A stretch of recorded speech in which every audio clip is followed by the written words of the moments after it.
What's up, Tobi? Can you hear me? Can you hear me, man? Yeah, I can hear you. It's coming up. Can you hear me as well? Your video is a bit blurry.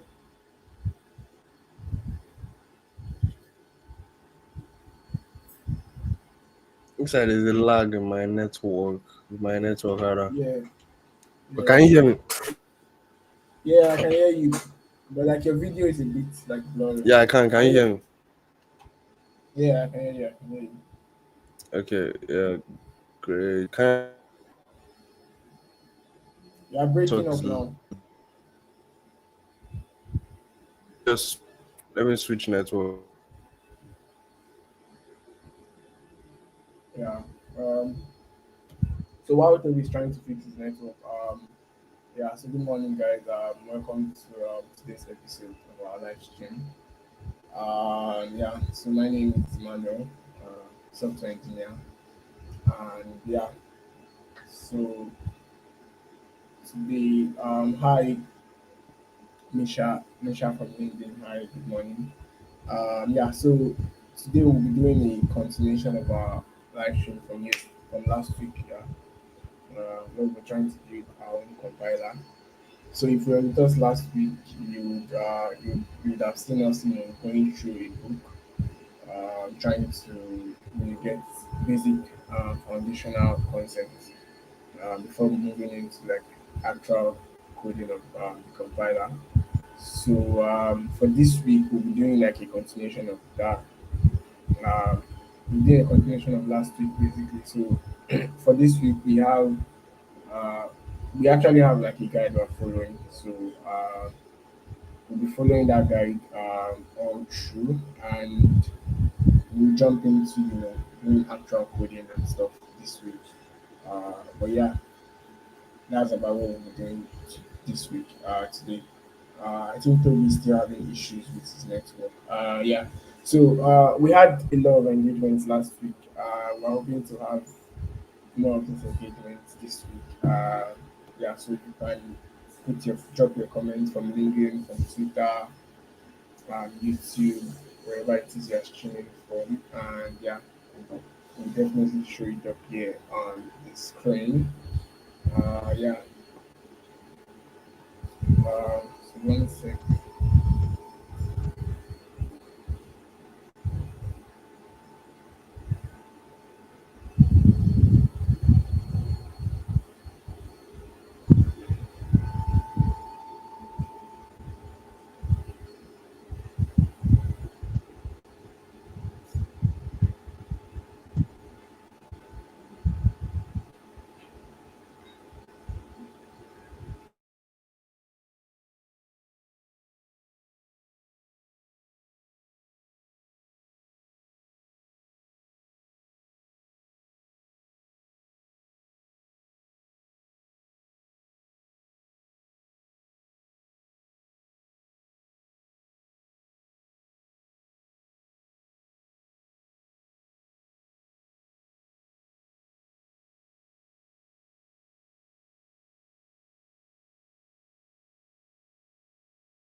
If you can hear me, please give a thumbs up in the chat. Sorry, I'm having like technical issues. Like my laptop is Yeah, I being. can hear you. Is the audio is the video and audio good as well? Yeah, the video is good. I bet. I guess we're good to go then. This is really annoying. What a day.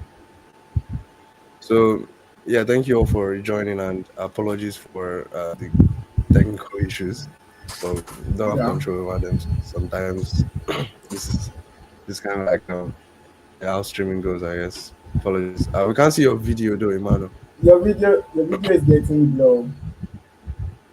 Blood. I can't see your own video though. Like, do you have your camera on Yeah, I do. My video is up. for you? If I'm not seeing your Yeah, camera, that means my network is still bad. Then let me check the live stream on YouTube. my video is on. Uh, And yours is like getting blood. oh wait, yeah, your video is actually on YouTube. Wait, I can't see you though on like the streaming, like the streaming studio. Maybe, yeah, maybe like you refresh or something. Let me just refresh. Yeah, yeah, my video is very blurry too. Yeah.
Can you hear or see me? Yeah, your video is very good now. Yeah, but like I still don't see you doing this stream. It's This is weird. getting blood up Let me again. exit the I think the studio and network, like I don't know, rejoin. Yeah. technical issues are the worst.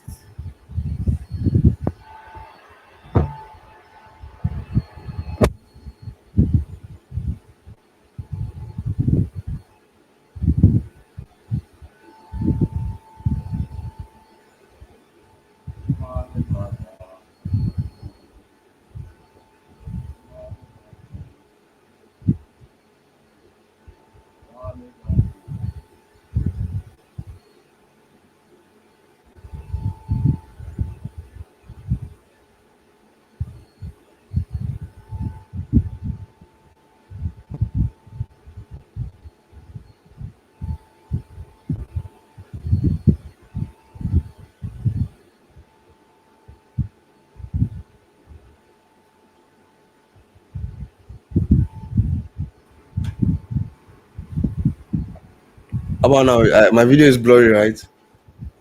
No, it's good. Actually, Okay. it's good. Can you But see yours is me? blurry, so yeah, I can. Yours is blurry though, so I was thinking maybe my network is bad. But mine looks clear for me. I don't know. Probably I'm also having issue. Network issue. Apologies if you're in the comments, but I just like I'm switching with like between like three networks right now. So just looking for the one that works, I guess. Yeah, networks always like another sub chats. Hey, hey, hey, thank you for stopping by. Luna MM.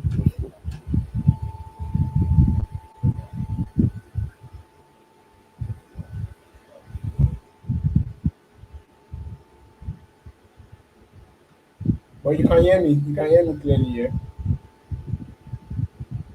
I can hear you. Yeah. I think you can proceed for now. Hopefully my network. Hopefully my network holds up. But I can't hear you. But the video is blurry on my own end, which is kind of weird. Let me check YouTube. Oh yeah, it's the same on YouTube. That means it's not my It's network. blurry. Or has it switched from yours to mine now?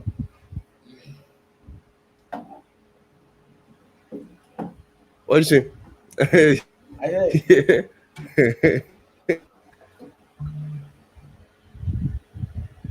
Uh, I guess it's touching everybody. But you are so audible though. This yours is not as bad as my network was. Yeah, I can't hear you again though. Wow, I think this is not very great for like maybe the networks we are both using are not like just ideal for streaming. There's like a special streaming network.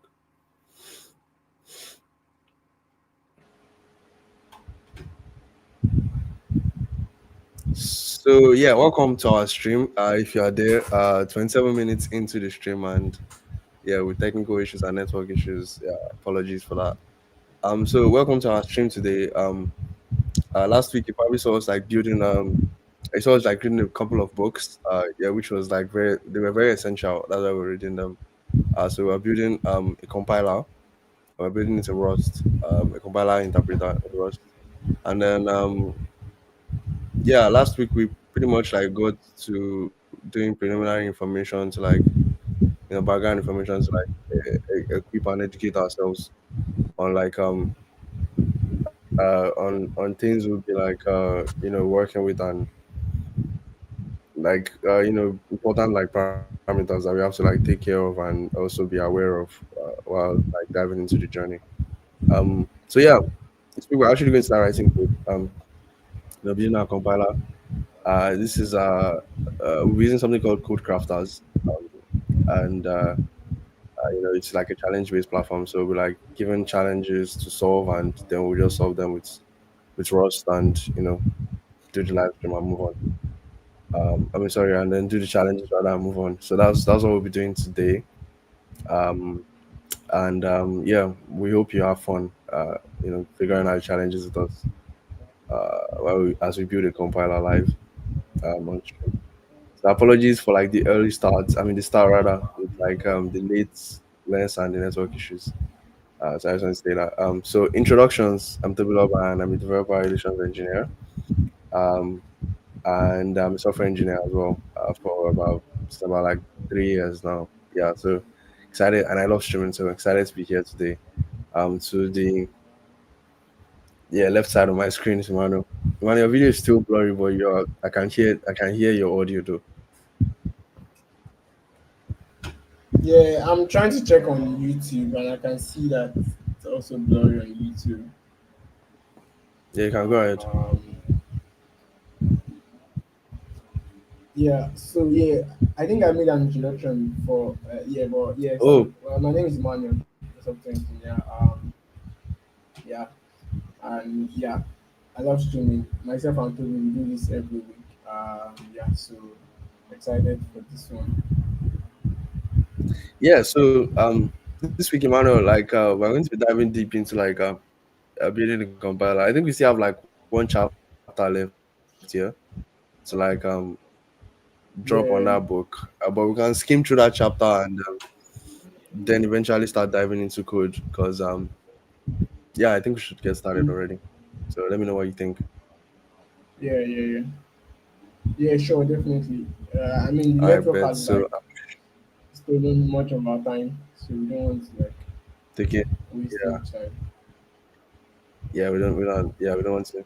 Exactly. Yeah. So let me just share my screen. So I'm going to be sharing this entire browser window. Let me know when it comes up. Probably need to like zoom in or something. Is this good? Can you see my screen clearly? I hope it is blue doesn't bend with doesn't Okay. blend with the background. That's my I screen. can't. Okay, yeah, your screen is. Yeah, it's up now. I can see now. I bet. So yeah, I had fast.com on like speed dial or like as open tab. So okay, you can't even see that on my screen right now. Okay, apologies. So yeah, we're building a compiler, and essentially we'll be like diving into a lot of these things, like scanning, um, parsing, essentially in this sort of like challenge, we're technically building a language, but building a language and building a language still requires its own a language. Languages still require their own compiler or interpreters, and compilers and interpreters are like they're like very very similar. So um, you can sort of build an interpreter out of from a compiler, um, stuff, and like then not vice versa, but like I think the interpreter is more robust than a compiler. So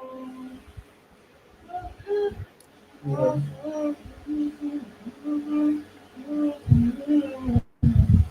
so I think there's some sound in your background, though, Emmanuel.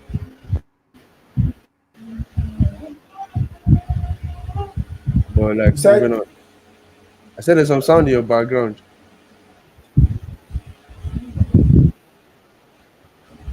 oh, like sound. Yeah, some sound in your background. Um, Somebody's singing or something.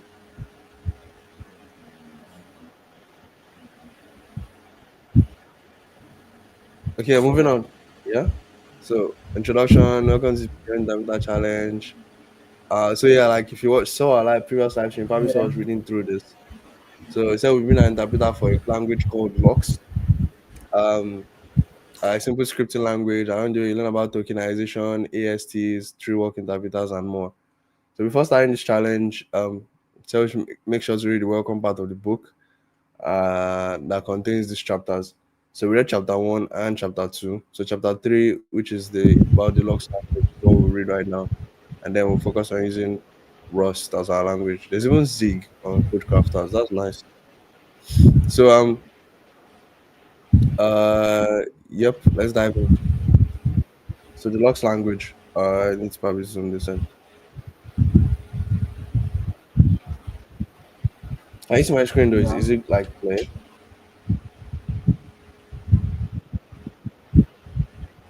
Yeah, it Is is. my But you might want to okay, zoom bet. in a bit in. Zoom in more if you can. Uh, Yeah. like this. Yeah. Good. Okay, yeah, deluxe language. Something like I said, deluxe. So deluxe language. What nicer thing can you do for somebody that make them Yeah. breakfast, Anthony Bourdain? So we spend the rest of this book illuminating every dark and sundry corner of deluxe language. But it seems, let me see how long the chapter is. Okay, it seems quite long. Um, yeah, okay. We spend the rest of this book eliminating every dark and sundry corner of deluxe language, but it seems cruel to have you immediately start grinding out code for the interpreter, that at least a glimpse of what we're going to end up with. Yeah. So at the same time, I don't want to drag you through the realms rather, of language lawyering and specification S before you get to touch your text editor. Okay, makes sense. So this will be a gentle, friendly introduction to blocks to leave you out a lot to leave out a lot of details and edge cases. We've got plenty of time for those later. So Elo locks. So here's your first taste of locks. So this is what our Elo world will look like. In the like sort of compiler slash interpreter we're building. Not slash, but like interpreter, I guess. Um, so this is what our first line of locks. Yeah. Of our Hello world in our program would look like. Our programming language would look like. So your first taste of locks, the language that is. I don't know if you've ever had pure cold smoked salmon before. It's if not, give it a try too. So apparently there's something else called lox that is a that is a food or something. That's nice. That's good to know. So it says as that's like double comma double forward slash I guess for commenting. line comment and the trailing semicolon imply. Lox's syntax is a member of the C family. Yeah, that is true.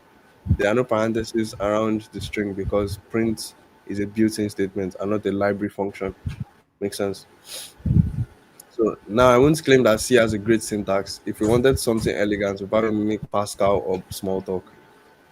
Wanted to go full Scandinavian future minimalism, we'll do a scheme. Those all have their virtues. So I'm surely biased, but I think Lux's syntax is pretty clean. C's most egregious grammar problems are around types. Dennis Ritchie had this idea called declaration reflect use, where variable declarations mirror the operations would you would have to perform on the variable to get to a value of the base type. Oh, I see. Clever idea, but I don't think it worked out great in practice. So like you have a variable sort of, I don't know, mimic what you want the variable to do while declaring it.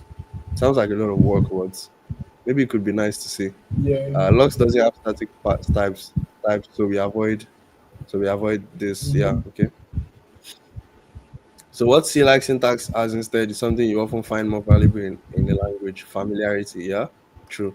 I know you're already comfortable with that style because the two languages you'll be using to implement Lux, Java and C, also inherit it. Using a similar syntax for Lux gives you one less thing to learn. Makes sense. A high-level language, while this book ended up bigger than I was hoping, still not big enough to fit a huge language like Java in it. In order to fit to complete implementation of Lux in these pages, Lux itself has to be pretty compact. When I think of languages that are small but useful, what comes to mind are high level scripting languages like JavaScript, Scheme, and Lua.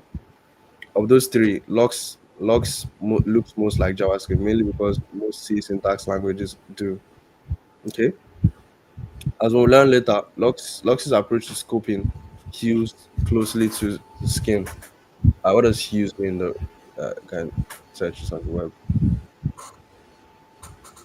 To chop or cut something, make a shape. Okay.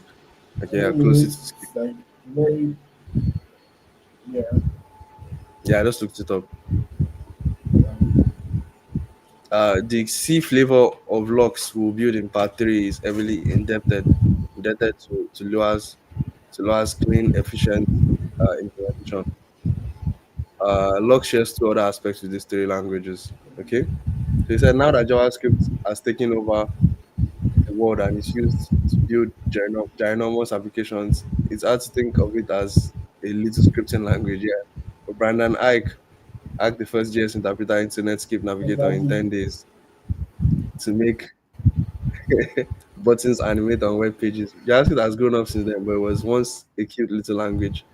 Because Ike shipped JS together with roughly the same raw materials and time as an episode of MacGyver. It has some weird semantic corners where the duct tape and paper clips show things like variable hoisting, dynamically bound this, holes in arrays, and implicit conversions. I had the luxury of taking my time on log, so it should be a little cleaner. Yeah, dynamic typing. So what is dynamic type? Variables can store values of any type, and a single variable can even store values of different types at different times. Try to perform an operation on values of the wrong type, say dividing a number, okay, by a string, then the error is detected and reported as one time. Okay. There are plenty of reasons to like static types, but they don't outweigh the This is pragmatic like reasons to pick JavaScript. dynamic. Like, Yeah, what do you say? What do you say? I said this works like JavaScript. Like you can Yeah, define. but like I say it works like very similar to JavaScript. I don't know, like a So better like all JavaScript, I most of guess. the errors are. Yeah, exactly. At runtime, so yeah. Mhm. There are plenty of reasons to like static types, but they don't outweigh the pragmatic reasons to pick dynamic types for logs. A static type system is a ton of work to learn and implement. Skipping it gives you a simpler language and a shorter book. We'll get our interpreter up and executing bits of code sooner if we defer our type checking to runtime. Yeah, makes sense. Automatic memory management, yeah, so like garbage collection and stuff. High level languages exist to eliminate error prone, low level drudgery. And what Yeah. could be more tedious than manually managing the allocation and freeing up storage? No one rises and greets the morning sun with "I can't wait to figure out the correct place to call free." for every byte of memory I allocate today. Uh, Everybody yeah, there are too many techniques for managing memory: reference counting and tracing garbage collection. has like a Okay, very corny reference. yeah, very corny. Yeah, there are too many techniques for managing memory: reference counting and tracing garbage collection. Usually just called garbage collection or GC. Ref counters are much simpler to implement. I think that's why Perl, PHP, and Python all started out using them. But over time, the limitations of ref counting become too troublesome. All of those languages eventually ended up adding a full tracing GC. Okay, at least enough of one to clean up object cycles. So it says in practice, ref counting and tracing are more ends of a continuum than opposing sides. Most ref counters end up doing some tracing to handle cycles, and the right barriers of a generational collector look a bit like retain calls if you squint.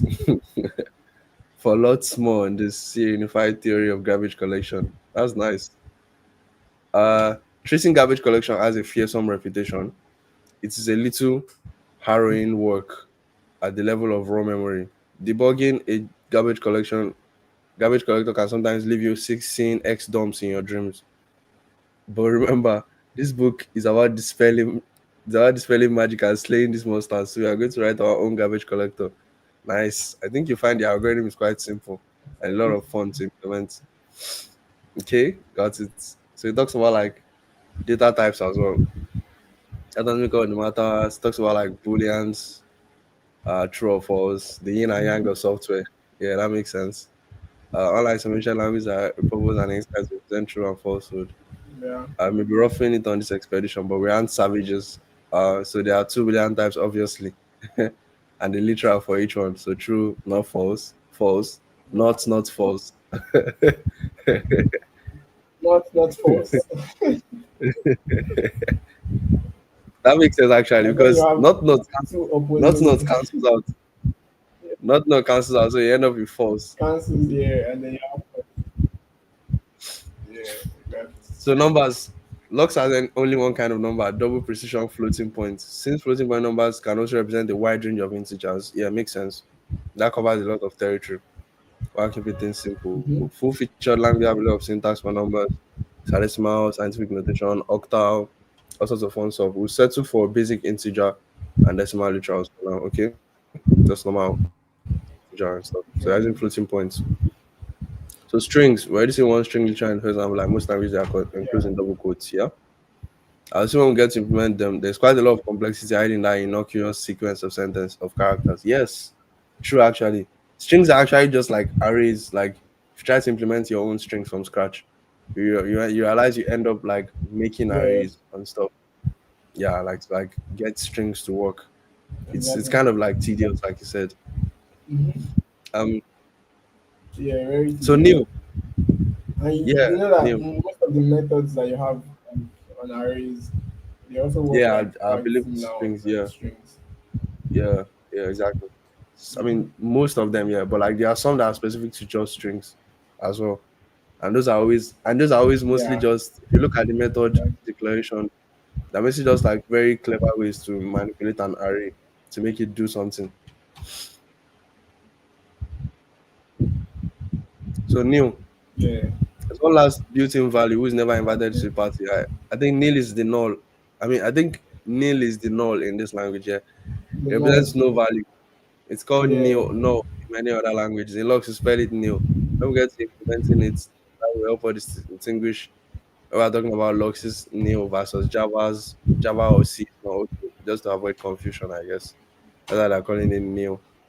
So even that word character is a yeah, trickster. It's ASCII, Unicode, code point, or a grapheme cluster. All our characters encoded. Is each character a fixed size or they vary? Interesting. So so that's they like are good. specifying like the size of string, Yeah, like a single character or like like maybe specifying the A size or of the B. string you are yeah. Yeah, exactly. hmm So the argument for not having a null value in the language, since null pointer errors are the scourge of our industry. Actually, I don't know what this word means. Let's look it up. A whip. No, not that. A person or thing that causes great what? Trouble or suffering. Oh, it makes sense then. If we are doing a statically typed language, it would be what's trying to ban it. In a dynamically typed one, or though eliminating it is often more annoying than having it. Yeah, actually. Because how do you like I don't know, how do you give meaning to certain errors that would happen? What is null? What's if you don't have null or undefined, how do you actually Mm-hmm. in a dynamically typed language, how do you actually define when such things happen? How do you handle those? So I guess in the dynamically typed language you would need it. When it's statically typed one, you may not exactly need it because you know that there is always going to be a value for certain things. I mean, for most things rather. Yeah, exactly. Yeah. But come to think of it, what if um you have like certain value, like null now. You want certain value to be empty at initialization. hmm I guess it Like could and just be maybe unknown or yeah, something. and maybe like Unknown is better than but null is that if not you going think to about cause that's going to cause like unknown in most mm, cases is but always better than when you try to like when you try to like then trying to what I can't I think there's a but when you lag try to between update the value, uh-huh. can you hear me? Yeah, I can hear you. I think Yeah, there's I'm a saying when lag you though try to because update the value, uh-huh. yeah. So I'm saying when you try to update the value like of unknown, sometimes you Mm-hmm. get these type errors that you can't assign this type to type of unknown, that kind of thing.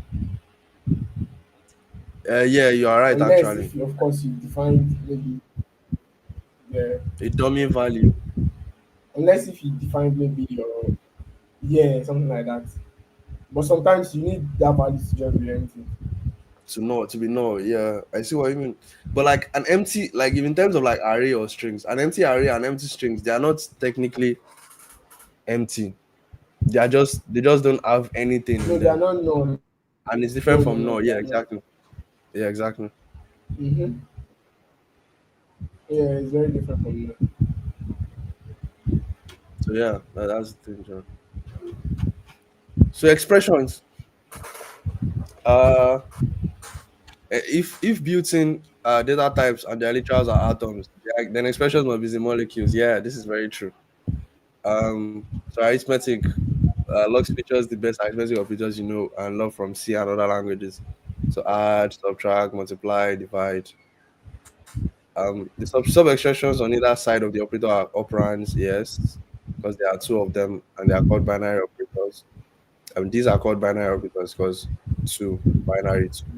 So it has nothing to do with ones and zeros of binary. Yeah, it's just one, two, Yeah, like yeah, they are called operators that are binary operators.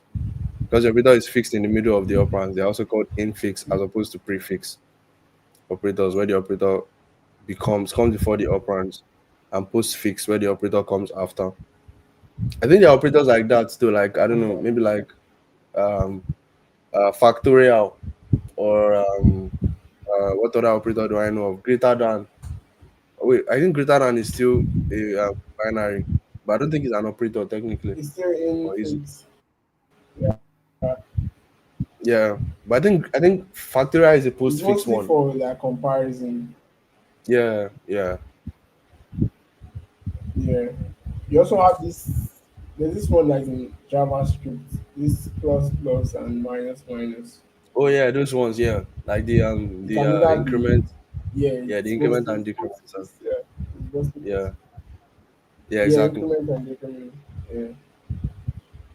So there are some operators that have more than two I think operands. they could work for both post and prefix Yeah, it works in that way. Yeah. So I think when it's prefix, the value increase. either way. Then you add the value.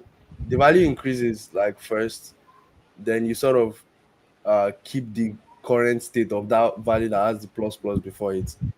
But if it's postfix, that value has to increase first. Like the value Yeah. itself has to increase first before you now increase it. Or the Um, current value has to increase. yeah, Yeah. yeah. So there are some operators that have more than 12 operands, and the operators are interleaved between them. The only one in wide usage is the conditional or ternary operator of C and friends. Okay. Okay, yeah, that makes sense. They were talking about yeah, condition, yeah.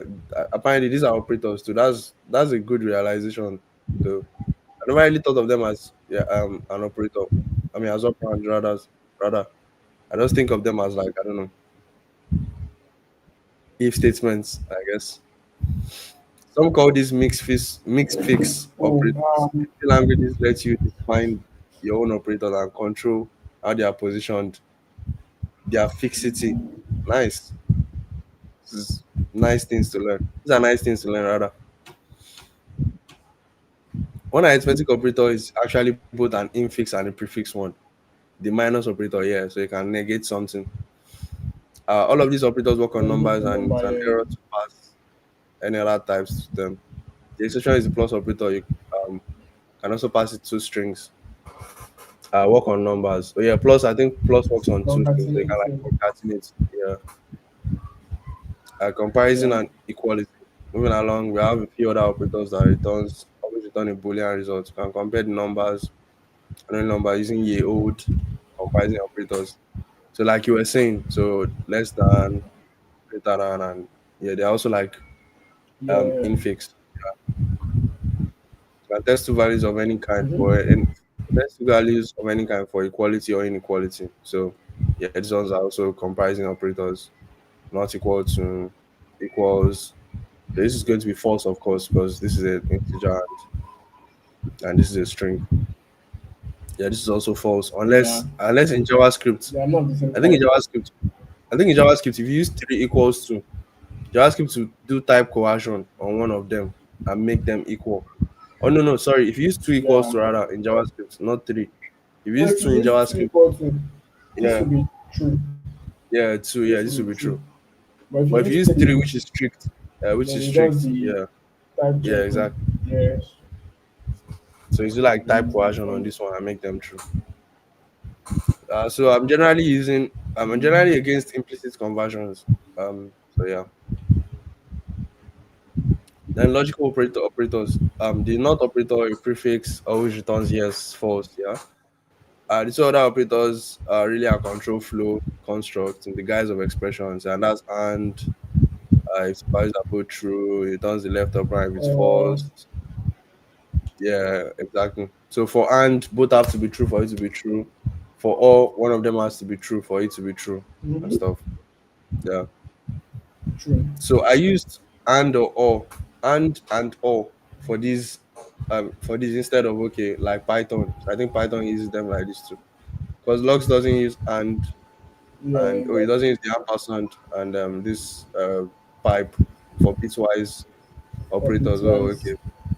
It felt weird to introduce the double character forms without the single character ones. Oh that makes sense. I also kind of like using words for this since they are really control flow structures and not simple operators. And an or expression damage if two values are yeah, okay, we read this. The reason and or are like control flow structures is that they are short circuits. Not only does and return the left operand if it's false, it doesn't even evaluate the right one in that case, yeah, because you actually need if the first one is already false and doesn't even check, it just returns Mm. false. There's no need to Uh, check the other one. yeah. So conversely, contrapositively, if the left operand of an or is true, the right is skipped, so you just get the yeah. This is actually nice. Now that I think of the algorithm, it's actually an optimal one because um, why do you need to pass the entire thing if you're already saying one false for and for or? You probably need Exactly. to just check where you find where you have true and just return true.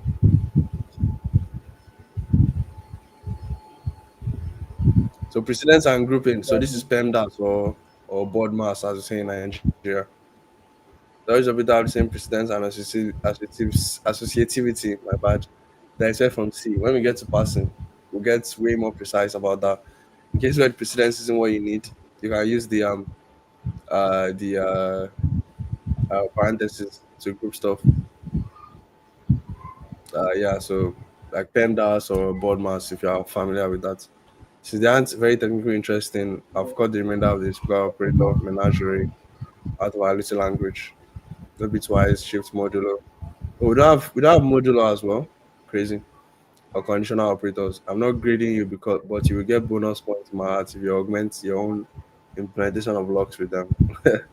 So these are the expression forms, except for a couple related specific features that we'll get to later. So let's move up a level. Talks about statements. Produce a value, produce an effect.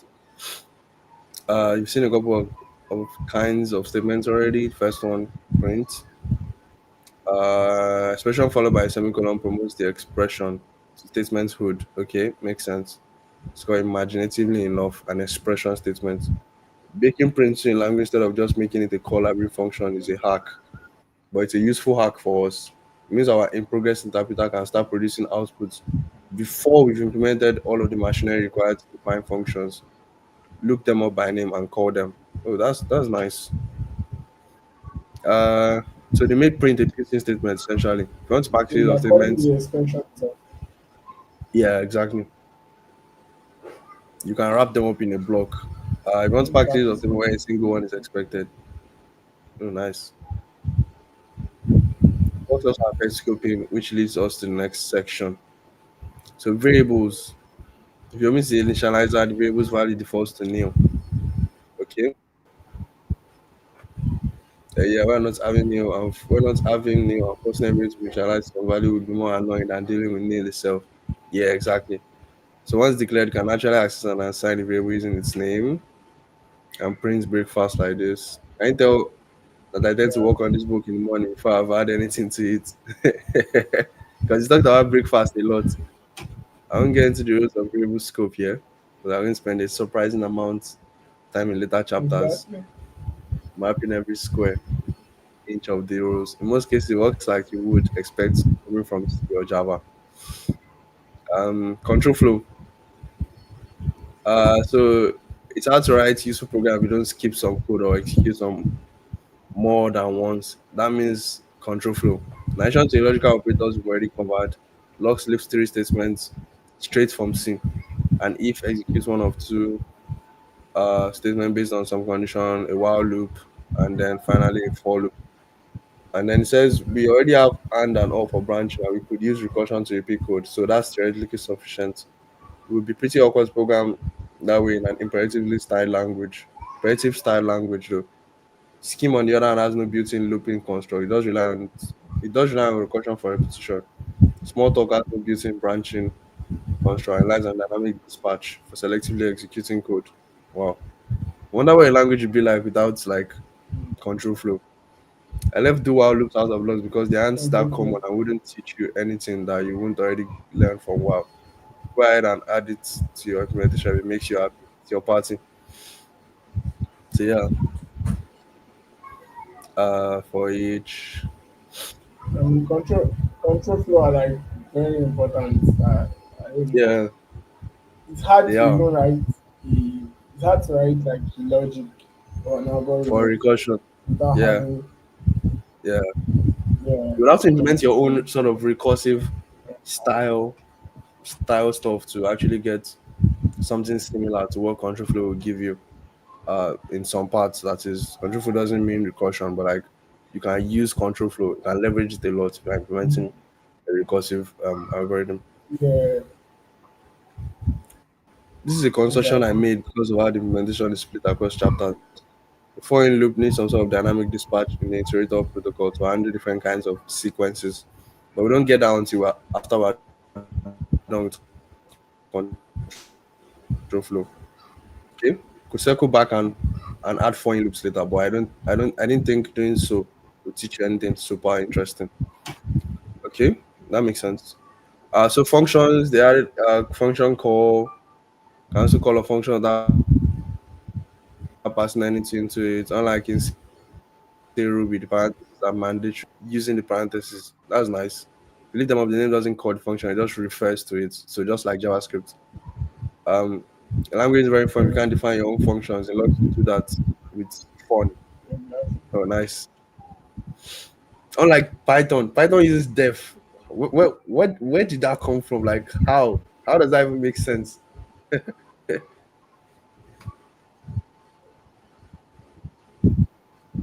I think the def comes from like definition. So you're trying to define Ah, something. Define. So I think that's where it comes from. But like I don't know. I still don't like buy the idea of naming something with a word that doesn't really relate. Like function now. They are trying to remember def as function in Python. It becomes hard. yeah. Like When I there's write things you Python, you just learn when I write Python Python, and it then you're not always like, oh, you want to declare a function. And you're not when I write Python, it yeah, you're always not like trying to plays think in my brain. Like when I try to like like function, I'm like, oh shit, I had to write def. yeah. Mhm. When I was learning Python, I had to write it down like on a book. Like, oh, for function declaration def. Because you're obviously going to forget. You just try to what's that keyword? What's that keyword? But when you use like words like the way and all are in Python now, very sweet. You don't even Yeah, have very sweet. to Yeah, those are very nice. think about anything. You just want to do Those are very and nice. exactly And and there's no like all you don't have and to the care rest. about like So const or let and or anything of the sort or var. You just write the exactly, variable like as exactly. it comes to your head. Exactly. So that's why I like Python. But that dev part is definitely not. No, definitely not dev. So it was. Is this font? What language? Okay, I'm still able to discover a fonting. Funct you. What is this? Function? Is this Italian or what? Fontio. Oh yeah, so he talks Probably about when an this thing. Italian gives like a language or something, calls it Yeah, fonction. actually, funct you. So he talks about this thing actually, like people like mistaking arguments and parameters, which is very common. So let me try it now. So I think argument is what you actually pass to the function directly, yes, and parameter is what you define to be accepted by with the function. I think I'm correct. Uh, they're Yeah. interchangeable and So argument is what you pass when you call the yeah, function. exactly. Yeah, And then the parameter is what you use when you're defining the function. Yeah. yeah. Oh, it said argument can also be called actual parameter. That's nice. They call these formal parameters at And times, or since the simply parameter formals. you have in your function, Yeah, like since the parameter you have in your definition are just there as placeholder, the actual stuff that will be used is what you pass. So I think the yeah, actual exactly. parameter makes sense. Mm-hmm. So it says some languages like C make a distinction between declaring a function and defining it. A declaration binds the function's type to its name so that calls can be type checked, but does not provide a body. A definition declares the function and also fills in the body so that the function can be compiled. That makes sense. Since logs is dynamically typed, this distinction isn't meaningful. A function declaration fully specifies the function, including its body. So the body of a function is always a block. So inside you can return a value using a return statement. Yeah. So if execution reaches the end of the block without hitting a return, it implicitly returns nil. So maybe you are like making the function maybe print something, or maybe you want the function to just I don't know, Yeah. maybe start a service or something without returning something. So you can like just we like just make it hit nil instead of it throwing an error or running forever. So closures, yeah, closure is very important. Mm-hmm. These are functions of first class alone. It means they are real values that you can get a reference to store in variables, pass around it. That this works. So you can define a function like this: add pair a plus b. Now you can now print identity. Um, call the identity function, passing add pair inside, and then call one to like this. I don't know if you are very familiar with closures, but this is essentially how they work. So you can just call a function like this. So it start executing from the inside. So it will run add pair with the values one and two. Then whatever returns from add pair, it will now pass it into identity and then now run it. So that's the way closures work. If you're in the comments and are not very familiar with Yeah. closures, Mm-hmm. this is what a closure is. So these functional declarations are statements. You can declare local function inside another function. Yes, true. And you can just call the function like this here. Combine local functions, first class functions, and block scope. You run into this interesting situation. Outside, inner, print outside, okay, and then return inner. And then you can call return function and you call the FN like this. Yeah, this is true. You can just play around like that and do stuff. If you write React in the comments, you probably are very familiar with No. I don't know this, because essentially all you are doing is like in React is just to write a function and write other functions inside and then return some UI or something like that. Inside of this. Yeah. Yeah. So yeah, inner accesses a local variable declared outside of its body So that's in the essentially structure. like Yeah. the JSS syntax basically Yeah, with exactly. React. To any surrounding variables that are used so that they can stay around even after the outer function has returned. We call functions that do disclosures. So these days, the term is often used for any first class function, though it's still sort of a misnomer. The function doesn't happen to close over any variables. Oh, I see. That makes sense. Um, as you can imagine, implementing this adds some complexity because we can no longer assume variables could work strictly like a stack where local variables evaporate the moment the function returns. I'm going to have some fun time learning how to make this work correctly and efficiently. So it talks about Peter J. Landing coined the term closure. Yes, he invented the term near the terms in programming languages. So apparently this guy is very popular in programming languages, programming language wise. So most of them came out of one incredible paper, Yeah. the next 700 programming languages. Oh, nice. In order to implement these kinds of functions, you need to create a data structure that bundles together the functions code and surrounding variables it needs. He called this a closure because it closes over an old sum to variables it needs. Interesting. And now classes. Since docs has dynamic Yeah. typing, lexical roughly block, scope, and closure is about halfway to being a functional language. But as you see, it's also about halfway to being an object-oriented language. Yeah, the link to the doc, you can get it right here. I don't know if this is post to LinkedIn though. But you can just like see this right here. It's like crafting interpreters. You can just look it up. I think it should be a very popular book. So since classes have come under fire for not living up to I that time, think let this me only first goes explain. to YouTube. Yeah, yeah, it only goes to YouTube, but like So I think I don't this know. You only can goes just to look up. YouTube. Yeah, they can just look up crafting interpreters and you should find the book. Let me first explain why I put them into logs and this book. There are really two questions. Why might any language want to be object oriented? Object oriented languages like Java have sold out and only play arena shows. So it's not cool to like them anymore. I would anyone make a new language object? Isn't that like releasing music on a track?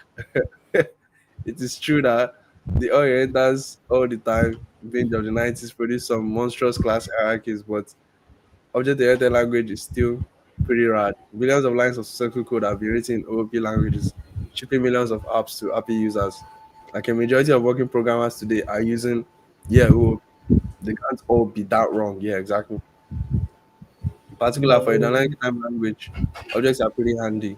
We need some way of defining compound data types to bundle blobs of stuff together. Yeah, true.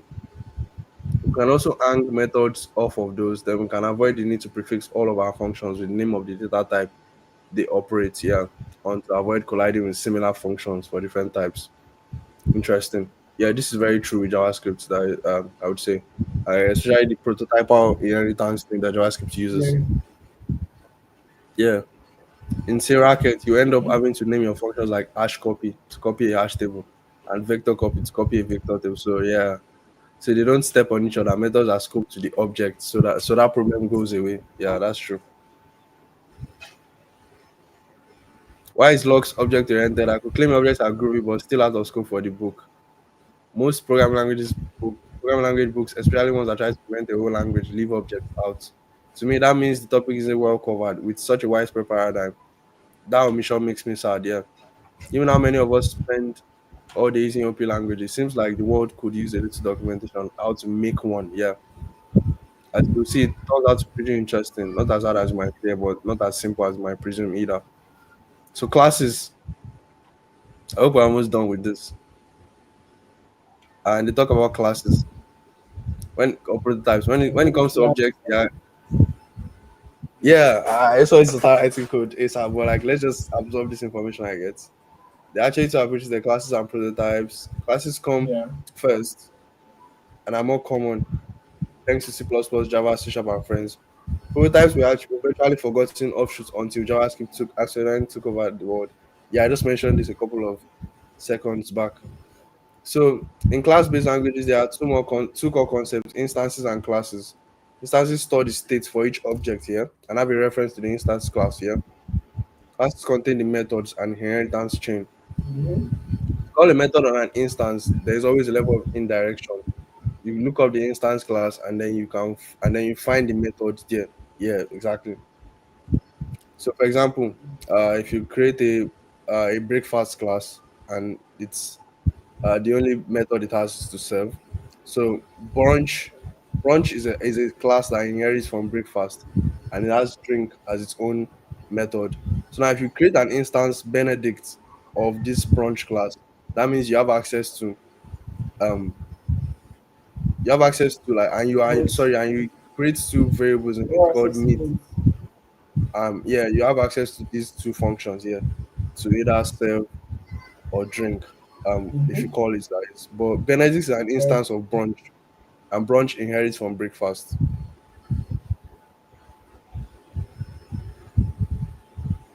So prototype-based language is always mostly a chain, merges two concepts. They are only objects, no classes, and each individual object may contain state and methods. Objects can indirectly inherit from each other or delegate to in prototypal lingo. So, for example, you have this like base breakfast object.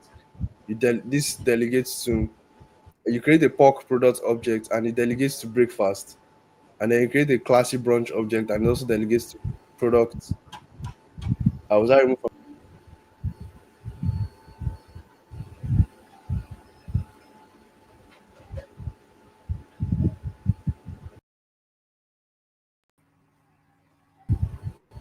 It looks like I was removed for a sec there.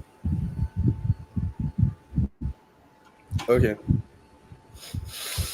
Okay, breakfast. Yeah, Yeah, no. delegate. Yeah, this means that in some ways, programming languages are more fundamental than classes. They are really neat to implement because they are so simple. Also, they can express lots of unusual patterns that classes steer you away from. Yeah, but I've looked at a lot of code written in programming languages, including some of my own devices. Do you know that people? Oh, he made a language called Finch, like his own. Yeah, that's very nice. Um, you know that people, you know what people generally do with all the power and flexibility of prototypes? They use them to reinvent classes. Yeah. I don't know why that is, but people naturally seem to prefer a class-based, classy style. Whether are simpler in language, but they seem to accomplish that by only by pushing the complexity onto the user. Yeah. So for logs, we'll save our users trouble and make classes writing. So Larry Wall, Pearl's inventor, or prophet, calls this the waterbed theory. Some complexity is essential and cannot be eliminated. If you push it down in one place, it falls up in another. Yes, true. Classes and logs. Enough Yeah. rationale. Let's see what we actually have. Classes encompass a constellation of features in most languages. For logs, that's either why I think are the brightest stars. You declare a class and its methods like so. I mean, like you would in, say, JavaScript or something. So this is very similar to what JavaScript would declare a class for. But Java language don't so much eliminate the complexity of classes as they do make the user take that complexity by building their own class-like metaprogramming libraries. So next, you need a way to create instances. So yeah, you create instances. Oh, we don't use the new keyword. That's very nice.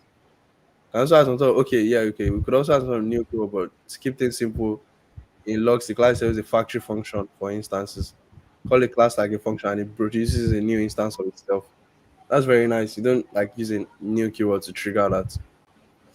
So instantiation and Okay. initialization. Mm-hmm. Yeah. The idea behind OOP is encapsulating behavior and state so that you need fields. Looks like other dynamic type language lets you freely add properties. Looks like other dynamic type language lets you freely add properties onto objects. onto objects. So breakfast of meat, sausage, breakfast of bread, sourdough. Assigning to a field itself creates it if it doesn't already exist. Okay, it makes sense. Yeah, that's true. If you want to access a field, use So it the means you this can keyword. add like properties Yeah, directly to the class. Yeah, that I got to like that. exist before. I like that it brought back the this keyword as well to like accessing like fields, or maybe if you want to call a method within a class or something. Mm-hmm. So part of Yeah. encapsulating data within an object is ensuring the object is in a valid state when it is created. So you need the initialization method. If you're not very familiar with classes, whenever you create a class, you need always need an instance method. That whenever you create the class, it just calls that instance and creates um, a new object for you um, based on that class. Yeah. So yeah, I guess we'll be using init for that. So so yeah. So for example, now with this init now we have meat and bread. So that means whenever you create the class, you need to pass in a value for meat and a value for bread, so that you can then you create this bacon and toast method. I mean, sorry, instance rather. Then you're able to call methods like serve or something. So like I guess serve is just a print method, I guess. So it just says enjoy your bacon and toast. Then it calls dear reader. Um, yeah, that makes sense then. So this is Yeah. very similar to JavaScript. If you use JavaScript, or I don't know what other language is there. This mostly looks like JavaScript, to be honest. Exactly. So it talks about like Like, yeah, um um, yeah, the class syntax. yeah, but I think he actually uses like actual classes, like implements actual classes in the logs language. But um what's it called? But in JavaScript, classes are like syntactic sugar. Mm. So I don't know if you like function constructors. JavaScript Yeah. has function constructors, so you can actually mimic a the way a class works by using function constructors without actually having to write a full class. So yeah. So every object oriented language lets you only Yeah. I define think methods. the actual OOP languages. I think the actual OOP languages like maybe like Python, C plus plus and like Yeah, that's where you see yeah, like yeah. The the way the actual classes class were. definition Yeah, that does the but I think with JavaScript. With JavaScript, most of the stuff still works like the inheritance and the like still works, but under the hood, like underneath, it's still not purely yeah. like It's the still normal not actual classes you class. have in your Yeah, it's own. not an actual class. Yeah, you're right. Yeah. So inheritance. For every object, the language lets you define methods, but you use them across multiple classes or objects. But I also supports single inheritance. Yeah. And declare a class can specify a class that inherits for uh using the less than operator. Okay, this is nice. So the fact that brunch is less than breakfast means that brunch inherits from breakfast. Oh, that's nice. So it says why Yeah, the less than operator. I didn't feel like introducing a new keyword like extends. Logs doesn't use also logs doesn't use colon for anything else. So I didn't want to reserve that either. Instead, I took a page from Ruby and used apparently Ruby uses this. So if you know any type theory, you notice it's not a totally arbitrary choice. Every instance of a subclass is an instance of its superclass too. But there may be instances of the superclass and no instances of the subclass. Yes. That means in the universe of objects, set of subclass objects is smaller than the superclasses set, even though type nerds usually use this for that relation. So yeah, brunch is a derived class or subclass, and breakfast is a base class um or superclass. Yeah. Every method is super fine in class. superclass. Also available. So yeah, you can also call methods that are within your superclass. So like it's a normal inheritance thing. So you can access methods like that. Mhm. Yeah. And the funny thing, I actually learned I think OOP that's the from main purpose Python. of Yeah, yeah. It was through Python that I learned OOP. I actually didn't know OOP before, but when I started like there was this like course or something I took one time. and that actually made me understand OOP from Python because I don't know. I guess it was so easy, like to just learn the concepts directly from Python. Yeah. I think because Python was like the first programming language I like and Yeah, interfaced with. So that that foundation of OPI sort of like had it like from when I was learning Python. So it was yeah, already exactly. there before I hmm started in JavaScript and then yeah. So So that like concept you was learn, already there. So and yeah, you OOP learn is so. really fun. Yeah, it is. Like honestly, Yeah. I guess OOP most sometimes And you may have and to it write some kind of code because you have to predefine some things before actually using yeah. them. Mm-hmm. But it helps in like if you know how to use it well. Like there are some use cases where like this is That more you need instance for OOP. example, you are Yeah, creating exactly. something that yeah that you need like so it's going to save you a lot of time in the long run. So you don't Maybe have to maybe like an editor, keep maybe an editor a on maybe you are building your own code mhm, editor or something like that. OOP will be very useful because you would actually define exactly. so many abstract classes and So some interfaces and stuff. exactly that will save you a lot of repetition and all those things. Yeah. So it's really good. Oh yeah, so you can inherit some of the methods from a superclass. JavaScript uses what's it called? Java and JavaScript use super for that, but in this case you use super.init. So you're essentially Yeah, initializing the method of the superclass by calling this super.init. So I actually think this is much more cleaner yeah. because with JavaScript and Java, they don't tell you to call the init method. They just use that super. Like you have to call that super for it to be able to access it. Super, yeah. But this one is much more Mm-hmm. cleaner because this one like So does you want super to dot access then you pass it. inherited. Yeah, exactly. I mean, So that's everything about it for is just syntax, but yeah, honestly. Uh, so Lux is not a pure OOP language, yeah. In a true OOP language, every object is an instance of a class, yes, true. Even primitive values like numbers and booleans, yes.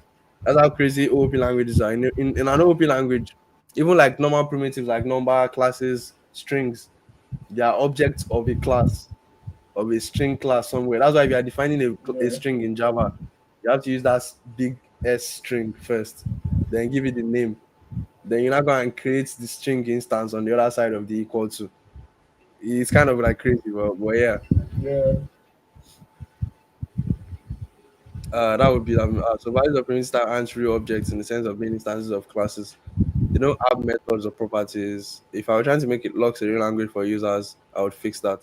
So standard library, yeah. So this is where we get like most of our maybe built-in like methods, like I mean libraries, classes, or I guess like maybe the maths. Like we have maths in JavaScript now, like that way you can call maths dot I don't yeah. know maths dot max or maths dot min or something. So we're almost Max done. or mean, yeah, Yeah, normally. core language. So this started part of logs. The standard library goes beyond minimalism and veers close to outright nihilism. For the sample code in the book, we only need to demonstrate that code is running and do what's supposed to. For that, we already have the built-in print statement. We'll start some benchmarks and see how long it takes to execute it. That means it's track time. So we define one built-in function clock, number of seconds, and I know that's it. I know, right? It's embarrassing. Oh yeah, so we don't. Okay, we're almost done. Uh, uh, oh yeah, so it's not. So yeah, Lux doesn't actually isn't actually going to have an actual standard library. So we may not be doing most of those things to. So it's not really a useful, fully featured language. But I guess it's good enough to start with building your own Mm-hmm. language. So if you want to turn Lux to an actual useful language, Yeah, the very first thing should do is flesh this out. So string manipulation, trigonometric functions, file IO. Oh yeah, it doesn't even have file IO because you can't. So that means you can't like call your directory or like maybe create files or like or I don't know write to files or read from files. So networking, heck, heck, even reading input from the user would help. Oh, it doesn't even have that. can use our But we don't need any of that for this book, I guess. like So and taking from yeah, or reading input from let's yeah, say we are running it or something.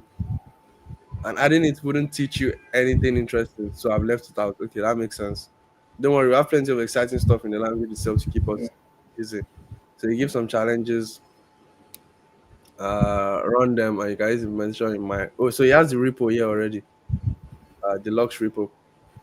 I'm guessing he wrote his own in Java, like you said. So it's not really something we can like work with. So yeah. Oh, even built a website. Okay, he built the crafting interpreter's website on top of it, and then he has his code in C here. And Mm, nice. And this one's like, could you zoom what in is a bit? H? It's like What is very H tiny. again? I think he talked about this H. Yes, I think yeah. H is like a.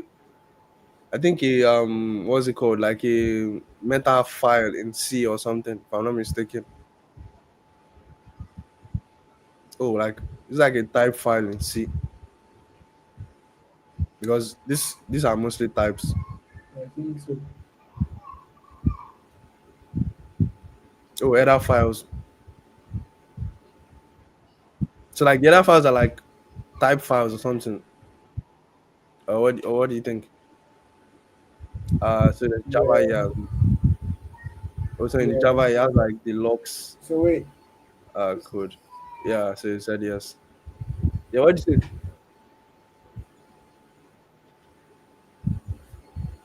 Yeah, I think most of them are like type files. Wait, okay, this one Yeah. is, oh, this is from blocks. One time.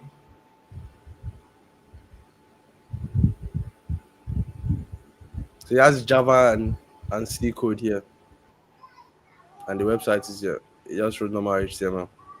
Well, he wrote each page as an HTML page, and then he styled it. And this is the way the web should be, And you anyways. have CSS for each of them. And it has like images for like them. He just set up his fonts here. How is he loading, yeah. How is he loading that much image? Can you open the image? Then I want to see. No, I guess per page you will load each image, not everything at once. Uh,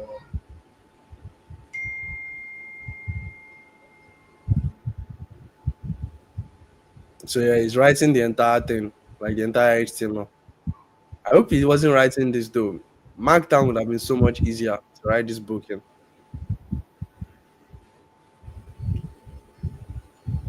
Because if it was Markdown, he would just be writing normal like Markdown, and he won't have to worry about writing the yeah, HTML. but maybe the styling, yeah, maybe like the styling, I don't see his styling a styling. markdown Okay, he has file a style of CSS here. could be, yeah, he has like multiple. I saw like three. And there's a style map, so he's using SAS. So maybe he will create some of his own like variables or something. I saw his style map here. Yeah, Yeah, that I could think he's using be, SAS or yeah. something.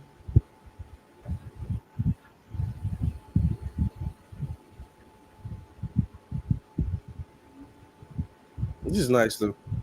Okay, so and then his Java and C code are both here, and then he has the book. Oh yeah, he used Markdown. Yeah, I was right because to be so like stressful.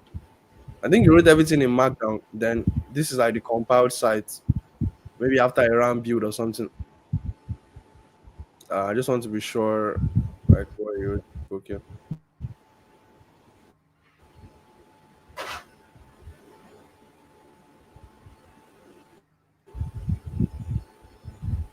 it looks like he wrote his own, or maybe he's using like a bundler somewhere. Because how did he bundle this Oh, code?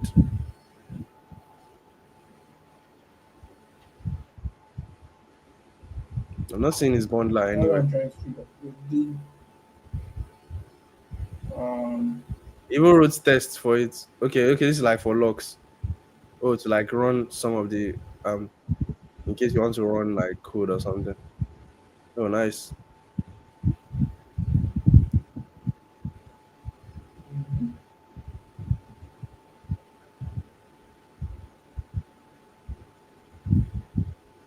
Oh, I think he's using Dart. Yeah, he wrote it in Dart. The guy is like a Dart guy. Sure, sure. I think he works on the Dart team. Dart for like Flutter. So yeah, I think he wrote the. Well, I this think what one he sound like essentially just did was, yeah, like the renderer. He wrote the rendering to be in like Dart. So he's basically just running Dart on the web with this website.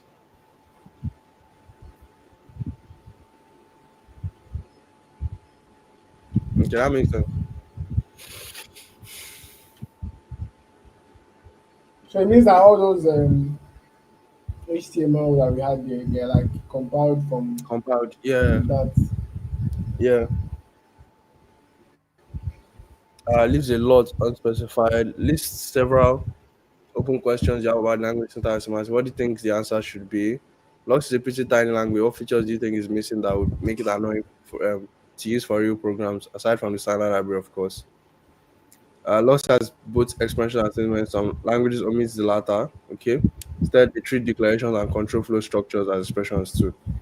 This everything, these everythings and expression languages tend to have functional pedigrees and include most Lisps, XML, Haskell, Ruby, and CoffeeScript. Okay, yeah. So that for each statement like construct in language, you need to define what value it evaluates to. Some of these are easy. To the result of whichever branch is chosen, whichever case is picked. Okay. What should a loop evaluate to? Oh, I see. So it's like talking about like expressions and statements and how some languages treat everything as an expression. Uh, Mm-hmm. for example, So put one plus if true and then three yeah. n plus four.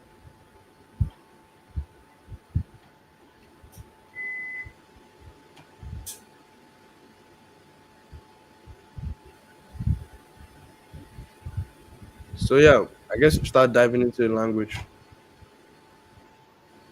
One sec.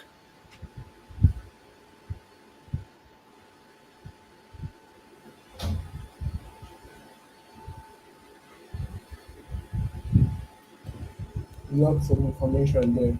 Lots and lots of information. Uh,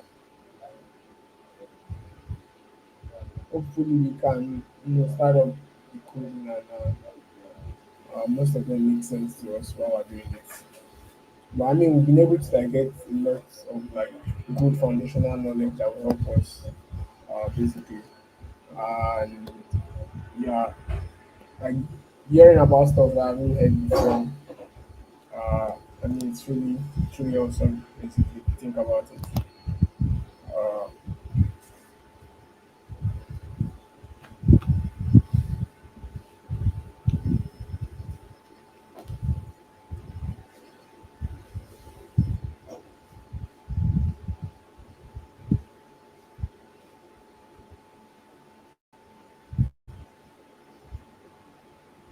So Maybe, yeah, let's sorry, dive into next code. step here is your project. You said you have to. Okay, yeah, but Apologies for my network. so we have like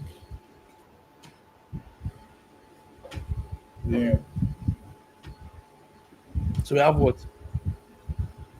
So I was saying now, yeah, I was saying now that we already have like a good understanding of like the Mm-hmm. Lux language. It'll be Mm-hmm. easier for us to start uh, following along with the coding, and then if we have any issue, we could easily reference the book, or maybe Or we the have code. like certain doubt on something. Yeah. Yeah, we could just reference the book, and that will make things very easy for us. Well, people have like implementations here that we can look at. People implemented wait, people implemented locks in locks. Okay, okay. Wait, are you putting J locks or They C locks? implemented locks. Okay, sorry. Am I tripping? So this is locks and somebody implemented. Let me look at this. So am I tripping? Wait, somebody wrote a locks interpreter written in locks. Yeah, that's what I'm saying.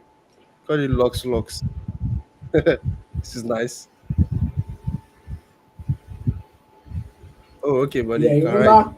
remember he said something about this in the book that you could have like an interpreter built like building a TypeScript Yeah, in its own language. Yeah, environment with TypeScript, something yeah, like that. yeah. So doing the same, yeah, It would be nice if somebody wrote Rust for this. People even wrote it in Dart. That's nice. Delphi, Dicto, Elixir, Fortran, Go. Well, obviously a lot of Go. Arc. That's another language. Haskell, Arcs. I'm pretty sure Rust will be here since that's most of people have written it in another language. OCaml as well. Lua, Python, of course. A lot of them actually in Python. Rescript, interesting. Ruby. So a lot of Rust here actually. Rust is a lot. mm-hmm. Rust is even more than the others, I think. So if we implement that as well, we can also Yeah, add it here. Scala, Scheme, just one person. Spark, Swift as well. TypeScript, I'm guessing. Okay, it's not even a lot. People actually TypeScript. went ahead to do it is TypeScript. This is. Oh, there's even a Nigerian here. Or am I tripping? Chidi Williams. Oh, okay, just person has a Nigerian name.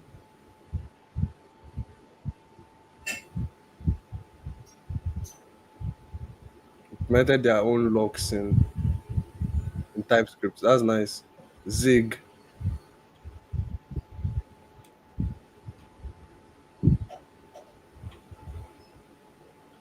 Okay, this is awesome. Uh Hacking on the book. So he also like walks you through setting up the uh okay, you can run this on like your own machine if you want to run it. Okay, that's nice. So I guess we should get started. This is like high level stuff though. So Yeah, so yeah, let's see how it goes. So we follow the challenge by Robert Nystrom, great guy. The chapters don't involve writing. The chapters don't involve writing code, so they won't be covered in this challenge. Challenge will start from chapter 4, which is scanning. Uh, yeah, this is where we now start writing code.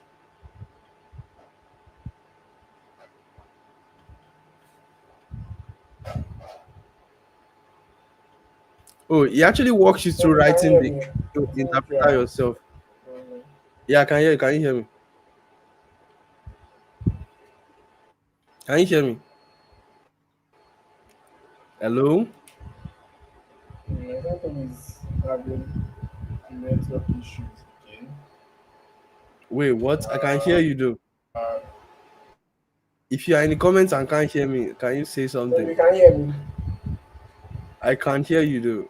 I Like, can't let hear me you check and my. I also can't see your video. Or is it my I think network? it's probably your own network this time. Yeah, it's your network this time, not mine. I just checked YouTube. And my network is fine.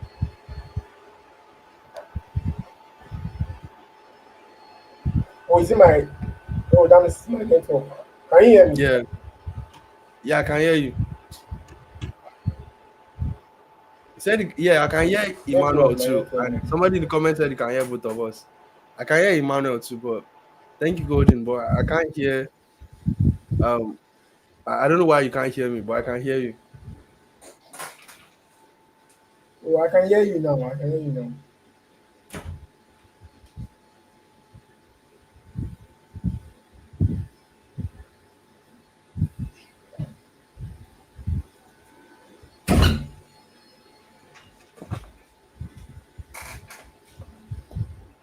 Okay, awesome.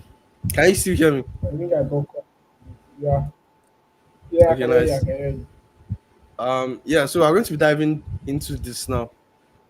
And yeah, we're like choosing Rust as the language we Mm-hmm. want to do the challenges in.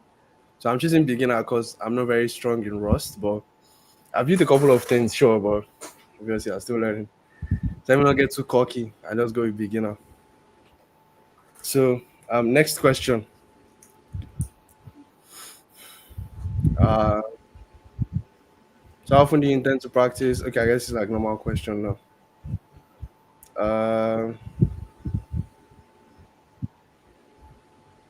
Uh, yes, please. Can keep me accountable. So view next steps. So repository setup. We've prepared the starter repository for with some Rust code for you. So we're going to clone the repo and we'll test the comments to be sure so that we're able to like submit our solutions after every challenge and stuff. So I'm just going to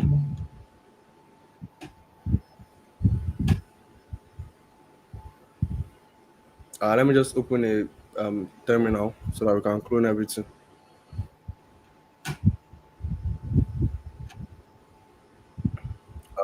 Probably zoom in.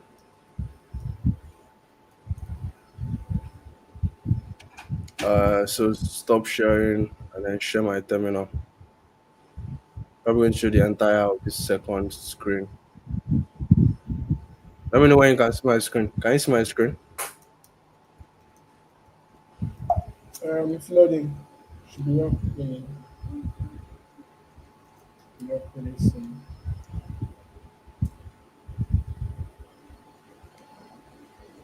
Yeah, your screen is up now. I bet. So we're just going to be let me just lscd let me make a directory. We have a okay, we don't have a live stream. Make a directory, live stream code, cd to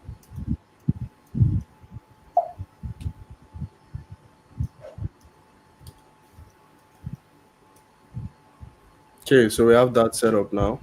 So I just all we have to do is copy to clone this repo and then cd to it. So we're just going to run the commands as they've given us. Just cloning the repo now and it already cd to it. So I'm going to push an empty commit just to say that if you use Git and you don't know that you can actually push an empty commit, yeah, you actually can. You just use this flag. Git has a lot of flags actually that are Um, hidden. Or let's yeah. read the doc. So you can just test. So yeah, we can see that code captors runs on our machine now, and yeah, it just showing an error because we haven't done anything, but we just guarantee that this works now. So I says step completed. So the next stage now, which is now empty file. So scanning, well, an empty file scanning, scanning an empty file rather. So to pass this stage, we get some commented code to help you get started. To pass, wait, okay, I read that twice. So to pass this stage, simply uncomment the code and submit your changes. So I'm going to follow their steps like they've said. Let me just open that code. I'll give you live share You now. have to go Um, to yeah.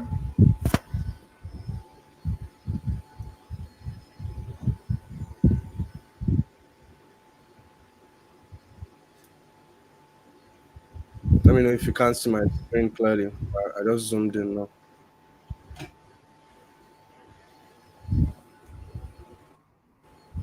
Yeah, I think I can see. I'm going to send this to you in private chat. Okay. So I just sent you the like link to join the private chat. Yeah, yeah, I see it. Um, I think I can hide yeah, this. Okay. Yeah.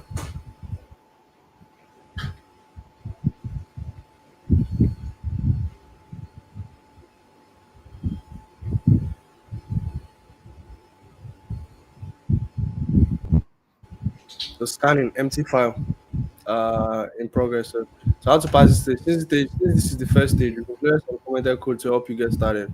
To pass this stage, simply uncomment the code and submit your changes. So step one says navigate to source main.rust. Are you joined already?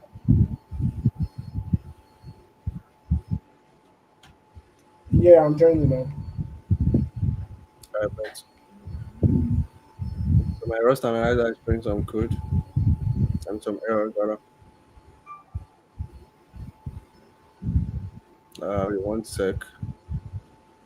Why are you throwing errors though? Go to fetch data layouts for manifest parts. Cargo.tom. So do I need to like install something to get my Rust working? Guess I'll debug this soon.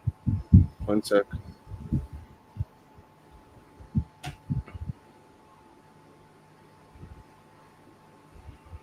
Oh yeah, the updated extensions. Migrate. Why is this live share taking long to join?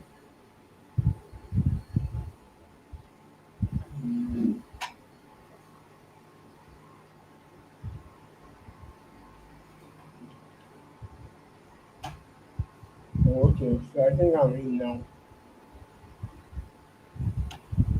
So what was the challenge? Yeah, one sec. Let me just like remove this. I think VTest was actually causing some issues on my laptop. I'm trying to see if I can stop this installation. This extension is deprecated. Why is it not giving me that command to stop it? So I was just installing crates. So like managing depths with Did like my you just Rust code or something. I wish there was a way to stop this. I don't seem to be able to find it. I'll check it out later. I hope it doesn't cause the issues that it used to cause. Um, yeah, let me just move this here. like is it currently installing or has it like I don't installed even know. finish? I don't even know. I think Are it's. you just installing it or Oh, I think it's installing this one instead. So it was like that one was okay deprecated, so it was uninstalled you installing. can uninstall it. Yeah.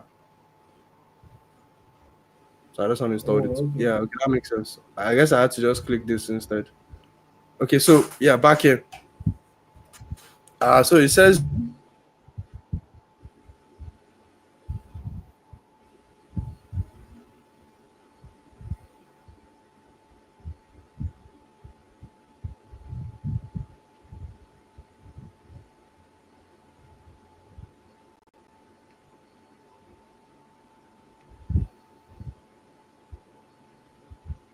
Can you hear me Tobi? I think my network.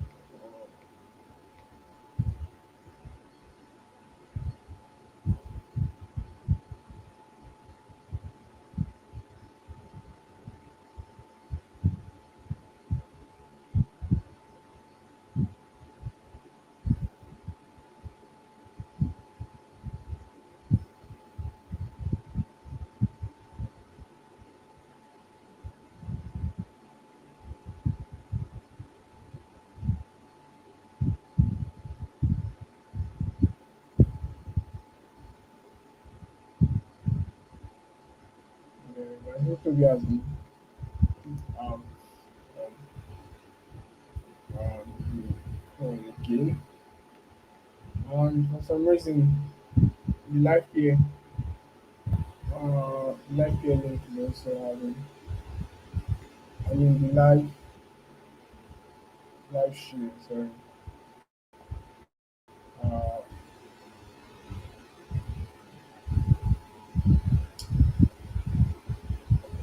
yes.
Can you hear me, Manu?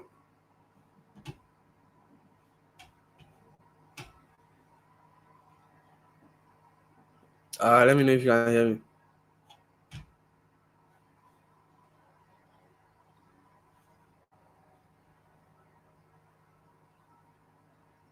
Yeah, I was just checking my internet speed for some reason. This is what I'm streaming with right now.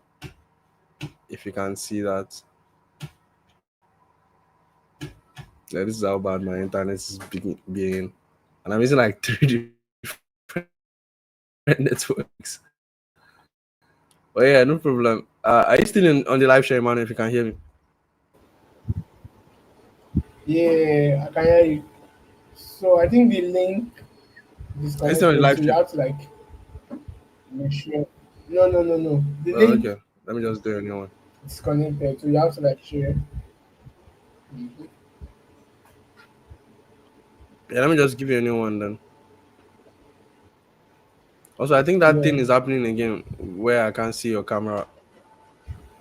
My end. Is it a meeting? I just give you. I One just dropped sec. a new Let me link in the check. private Let me chat. check If it. you check, Yeah, I sent it already. Yes, I'm trying to. I'm checking YouTube now too. One sec. Checking YouTube to be sure. Oh, it's my camera is actually blurry. My own video is actually blurry on YouTube, but I can see you from YouTube. I don't know why I can't see you from here. Yeah.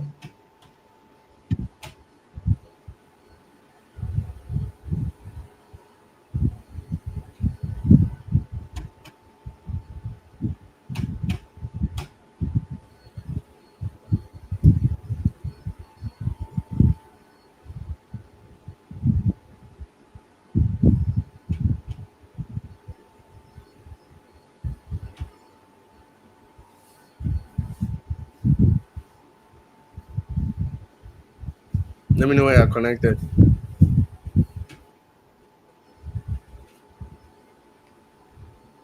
I'm still trying to join.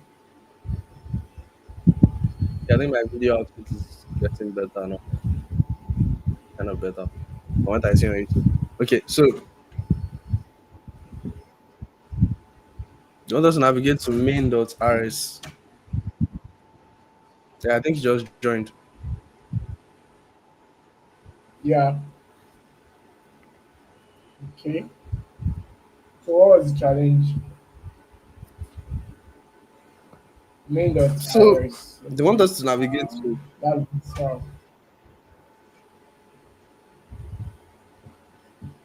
So they want us to navigate So what to are the we to do main.rs next in the file. file? How to pass the stage. So we should just uncomment the code and then run it. So what does the code do? Though I wanted to read it before I got cut off. Yeah. So they're importing this env like standard library fs for files system, and then this IO maybe they're reading input or something from a user. So they declare the vector string, um, and then they are calling. They're okay. They are So using this is this a like function. collect input, I think, Uh, if I'm not function mistaken. name What did you say? vector string. So what does this one? What does this do? This one. Uh, Env. I think they use it to read inputs from what I can read from here, but we're still going to like cross check to be sure though. And you can check the length of the string to So if it's less than three, return this to tokenize something, a file name. They are grabbing from this oh yeah, a vector string is like an array or a string, if I'm not mistaken. And then you can return the inputs. Okay. Let's command this ampersand. I think it makes a variable like to be able to be borrowed or something. It's like for ownership or something. Let's command, let's file name. okay. So yeah, match is how you do. For example, in Rust now, like this argument one, if you try to call it, you can't actually reuse it. Um, like Yeah. if you try to reuse a value and you think Rust to remove the ownership, it doesn't. So is to try to reuse that same value and keep it, even if you call it again.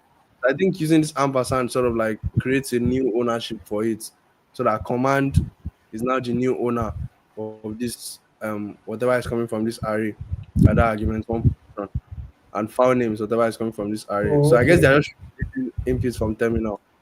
From what I see here, they are just reading terminal inputs. So if it's less than three, they'll return this thing. Usage, whatever this calibrates to replace something. Yeah, to replace whatever argument zero is. So that's what this calibrates is for. So use it at usage, whatever this argument zero returns tokenized, then the file name. So yeah, match is like the switch statement of Rust. So so I just checking whatever the command is, converting into a string, and we check if it's tokenized. We'll write this The command is tokenize, tokenize. yeah. Yeah. Okay. Then we'll create a variable called file content, and then we can read two strings, whatever that file name is. Unwrap or else. Actually, need to know what this line does though. Um, so yeah, else. So this is the like default in default for the switch statement in Rust. So this is how you do it. You just do this underscore, and then you just do The unknown switch command. statement Yeah, and then R. from what I can read, like from like my small Rust knowledge. Okay. But let's actually verify this to be sure what this code does. Let me just look it up on Cloud or something.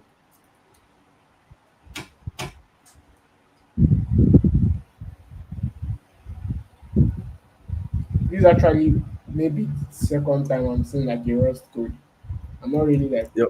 conversant with Rust. So relatively almost everything here is new, except from like the variable declaration and all the stuff that Yeah, is yeah, yeah. like common from Um, other languages.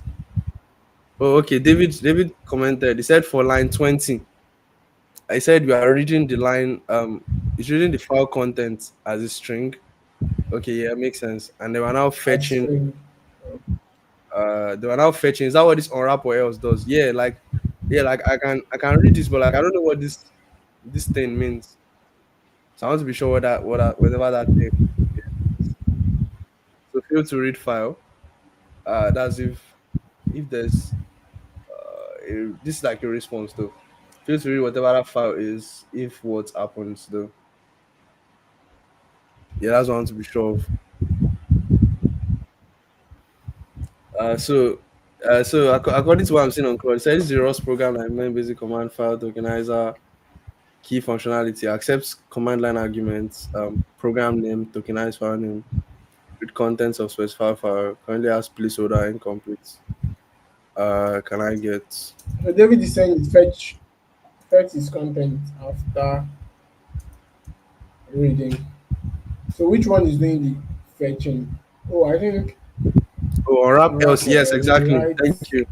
Yeah, it's handling failure. So in case there's an like a So it's null handling. value, So it's like, mm-hmm, like a sort of catch or yeah. something. So it's like try catch. Yeah, exactly. Yeah, exactly. So it doesn't just break the whole thing. Yeah, if it fails, Yeah, so it reads the file contents or I undo know errors. So that. yeah, like Rust has this thing where you can gracefully undo errors. So that's what most of this unwrap. There's a lot of unwrap Mm-hmm. functions in Rust. So unwrap or else. So if there's an error, it just gracefully undoes it and it throws you this thing instead, like fail to read the Fail file. to Yeah, read exactly. file. Yeah. Yeah.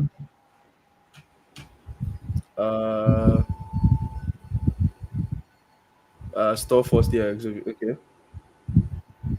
Yeah. So like Rust has a concept of ownership, and that's essentially what these two lines showcase to you. What's that? Yeah, so these two.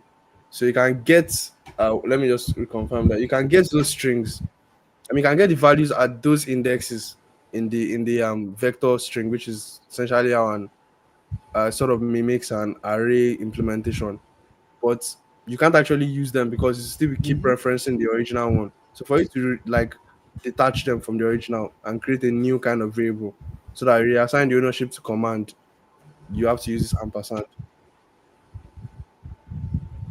So check if enough arguments are Okay, but But what if we're using, It's a vector, yeah. sorry, what if we're using like the same index? Let's say we're trying to call the same index one for both of them. Are they Like still you mean, referencing the same? yeah, Um, they would reference the same thing, yeah. They would reference the same value. So if you run any operations on them as they are, you probably get an error, or I can't remember how I handled them then. Probably get an error, or you would just be like manipulating the same value that you called from the array itself. okay. But it means that let's say you update command now or file name, for instance, Yeah, you update the we can value. try it. It doesn't We can affect try the it. We can try original. to run it. We can try to run it. I guess. We are calling. Okay, we have this function main here. So to run the file, we just run. I hope I have not uninstalled all these things in my laptop. Uh, so right now, are we getting any errors? No. So we can just do cargo. I hope I still have cargo locally though. Yeah, I think I uninstalled cargo and most other things because I formatted this PC. Um, yeah, I would need to have those locally if I want to run any of this file. Let me see if it even calls the main file at all. I think the main file will run by default, if I'm not mistaken. So we can use the script to actually run the program, but it will run on code crafters. And to show us our own outputs locally. So I guess I can run this right now. So Okay. so let me try to like print something like you said. So let's say we call this two, Mm-hmm.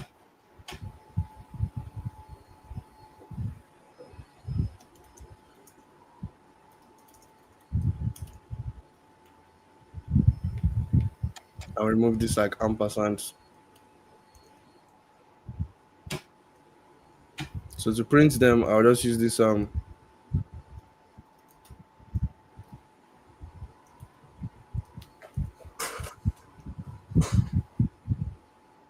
I can just call this command.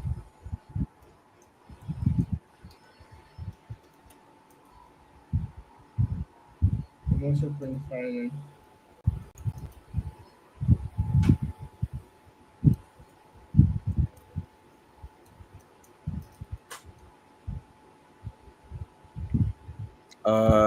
Line 17, cargo not found. Yeah, it's trying to look. I think I need to set up cargo local for it to even run that script. But I guess we could use like Replit or something to test out that theory. Um, I've installed this before. Yeah. You could just copy Items. the. So I'm using the Rust book now to check. Linux or Mac OS, just run this directly. Uh, yeah, that's pretty straightforward.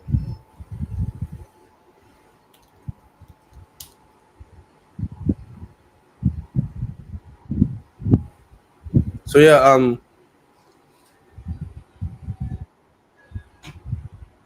standard installation, please.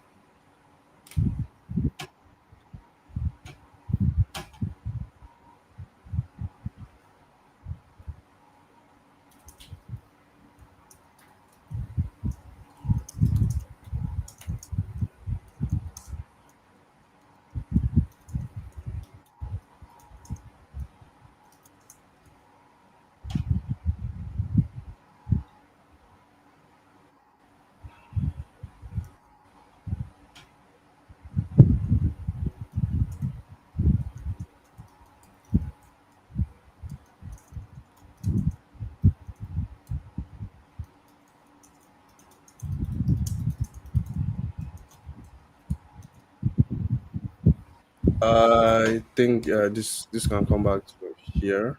This is already installing, so it's installed soon.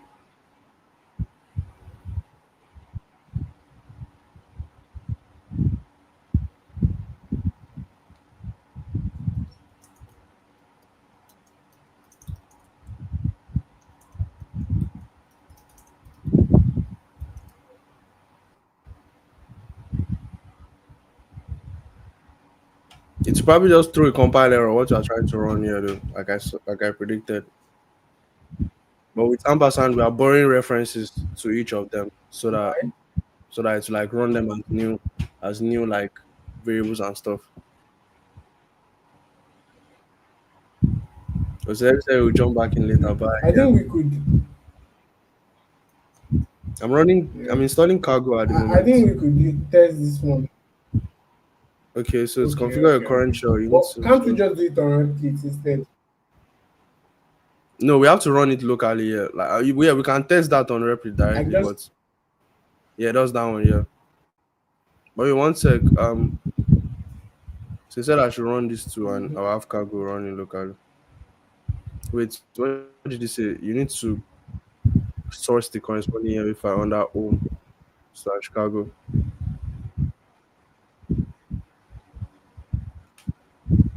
Okay, I need to start my current shell.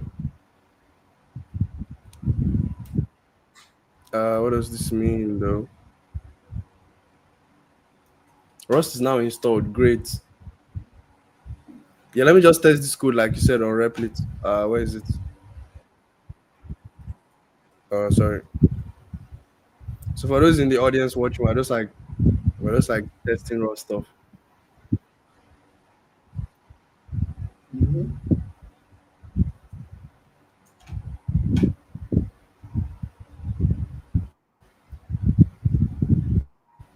So I have cargo installed now. Yeah, I think we can run this locally. No, let me just start this terminal. What's happening? How do I? Why is this showing up in my terminal even? Is this the new copilot? I don't want this, please. How do I end this? Just type something first and see if it goes up. Can I close this? Yeah, thank you. Close. Okay, so let's try running that script again.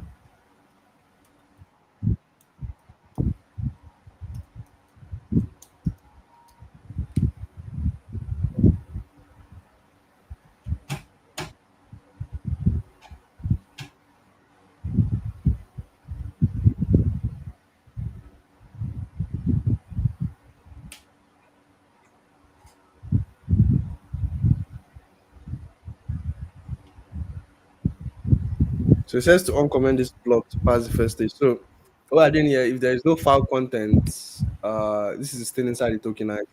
So there's no file contents if it's an empty file, call this panic function, scanner not implemented. This panic yeah function, else print line end So of the panic is file like an null alarm. placeholder, remove this line by implementing. Yeah,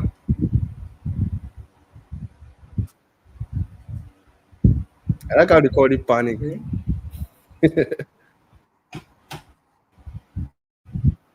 It gives you that um how would I put it? Not importance. You have to scream. Yeah, well, you have to panic. Say no, no, no, no, you don't want this. So Say locally. unrecoverable You errors. So have it to just panic. terminates the There's a program lot. as well.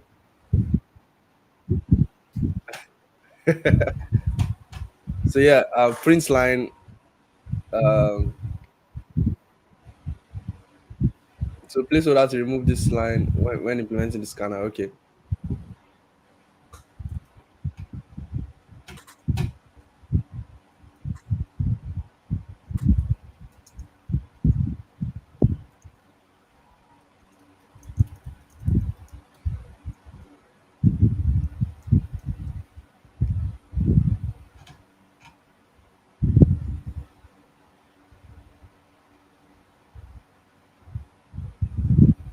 end of oh yeah. Okay, so this is taking time to obviously fetch or even run into an error. Time out. Going to get any Time out. Cause as a dependency of package. shit like this. And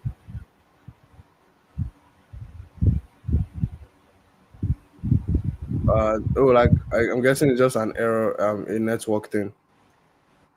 It looks like a network thing.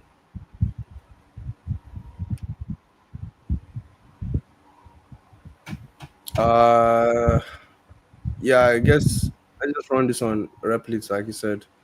I hope Replit loads on time because this is not very great Mm. experience for. I even need to sign into my Replit because I think I would have been signed out. Continue Google.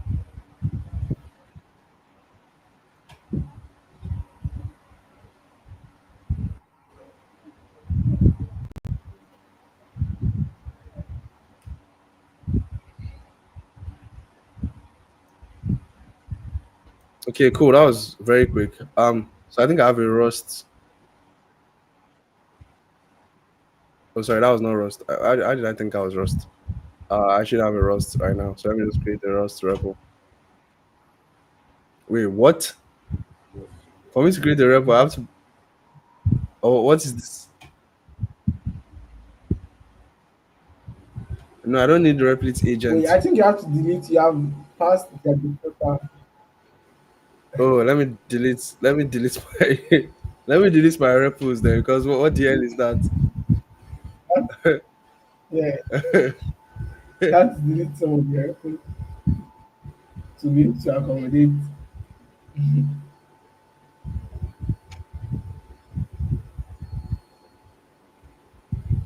Oh yeah, I have a Rust starter here, but this is from 2 years ago.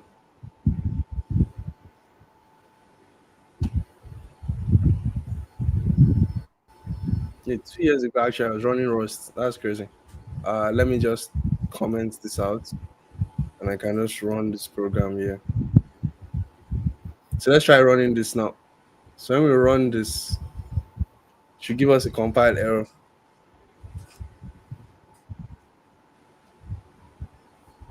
Mm.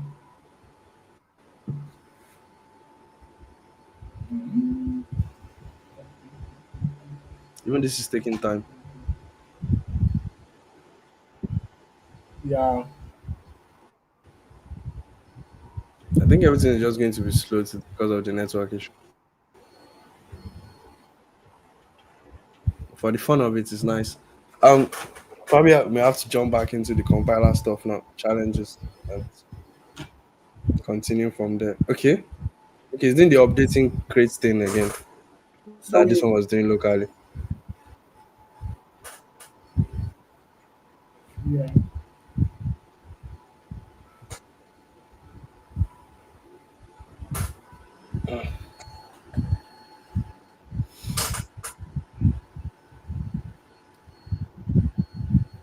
So crates is like the package manager or dependency manager in Rust. So if you're not familiar with crates, that's what crates does.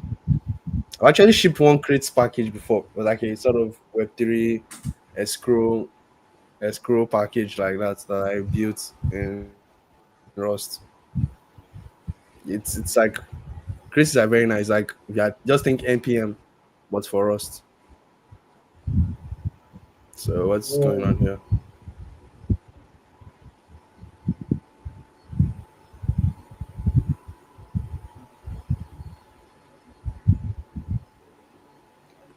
something like that.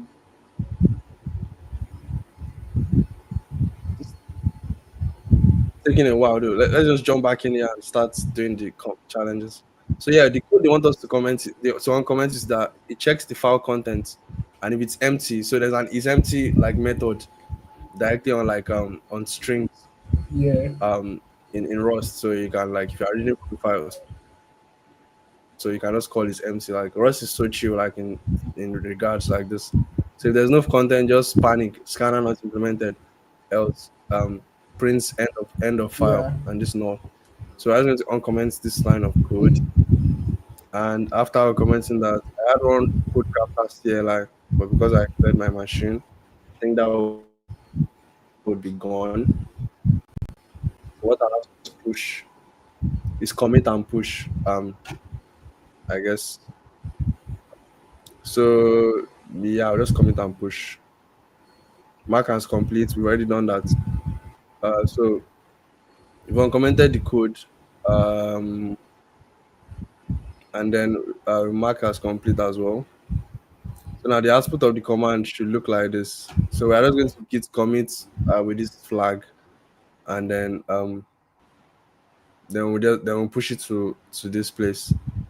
So let me just git commit, We push.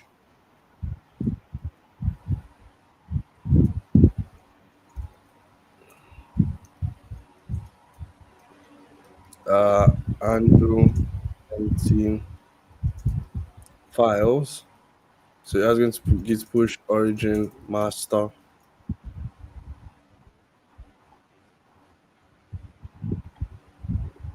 It's running test on our code. So yeah, it threw the compile error. We can actually do this at like with code crafters directly even. So so where is it? So it found print unexpected keyword. What does that mean?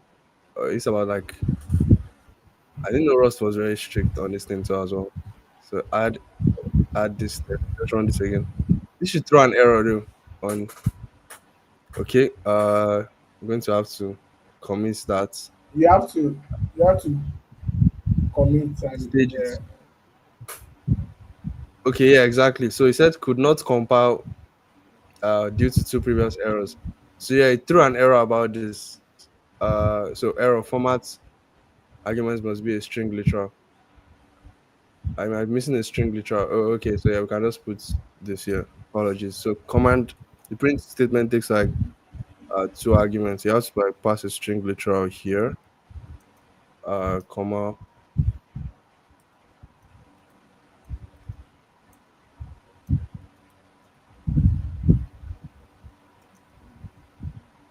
So if we run this again, we should actually get the response to the error we're looking for.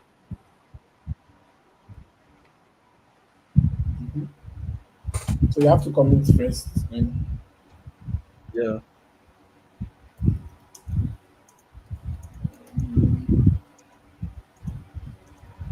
what's the error now? Clone dot online. So it What says is dot handling class? consider cloning the value if you wanted to use it. So it said it's unacceptable. So borrow of moved value file name help consider cloning the value. So we can actually call these clone methods on them as another way of using them if you wanted to Mm-hmm. like Of use their using value. your So we can different. actually use yeah. So is either we use the ampersand to borrow a reference or we just clone them directly or something. So yeah, that's the error to throw. So let me just return this there and then change this one back to two because I think it was two.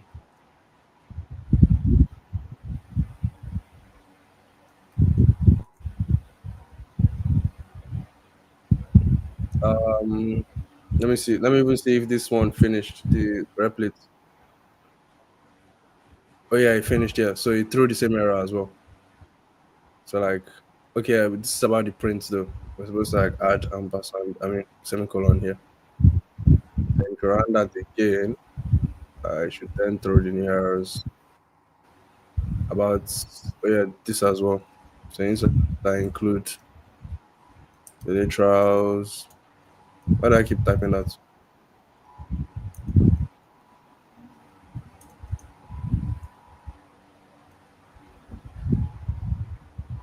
So yeah, just throw the same error for you. Then it tells you what to do. I like the compile time, like error handling and stuff. So now that we fixed, um, so we just git commit am. So we stage and commit in one line, and then we just push. Yeah. So yeah, first test has been passed now. Okay, They work just wanted now. us to empty file, yeah, and yep. So we're done with stage one like that. And okay, they give us some like information on like tokenizing and stuff. So how to pass this stage? You implement basic support for the tokenize command. The tokenize command tokenizes a logs program and prints the tokens to std out. Okay. We use for testing all stages in the scanning chapter. There's a file named txt test.logs, but the file contains this. The tokenized command will return the following. So to break it down, so var null Okay. identifier language null equal equal Equal. null string. There's his locks here, yeah, and then semicolon. So it basically breaks each one of these guys down into tokens. Ah, this So there's a type. variable Okay, okay. Like null, definitions. yeah, exactly, language null. There's an equals null here, string locks, and semicolon null, yeah, end of file, which is like that's the end, and then null. So output format matches the spec in the books repository. Each line corresponds to a token in the file. Yeah, so according to the image you saw that time. So this is the format for each line.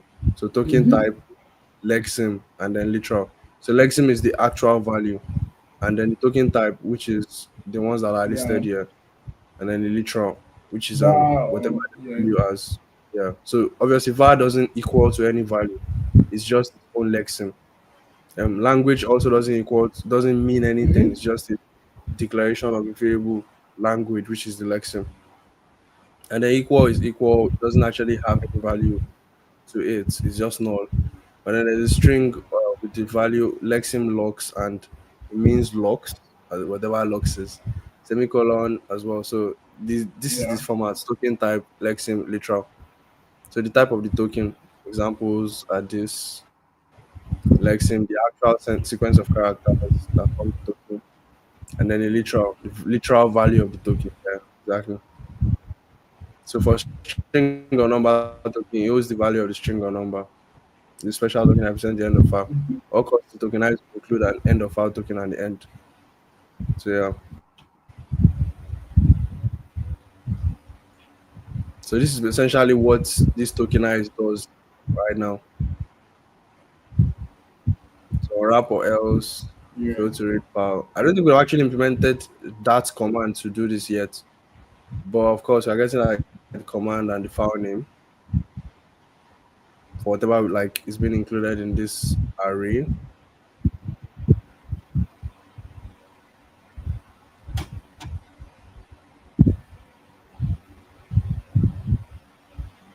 So what we're doing right now is just collecting command line arguments, storing the commands, checking if there's a tokenized command being called, and then we're reading the file contents. But we're Yeah. not actually handling the tokenizing yet, so we need to implement that next, I guess.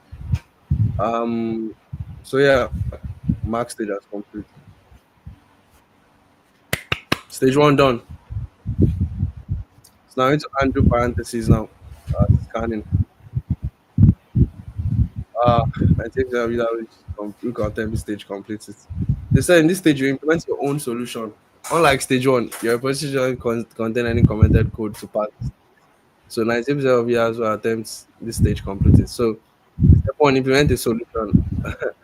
So head over to your editor IDC and implement solution. So what do they want us to undo here? So the task. So in this stage, you have Let support us for scanning look at the parentheses. function.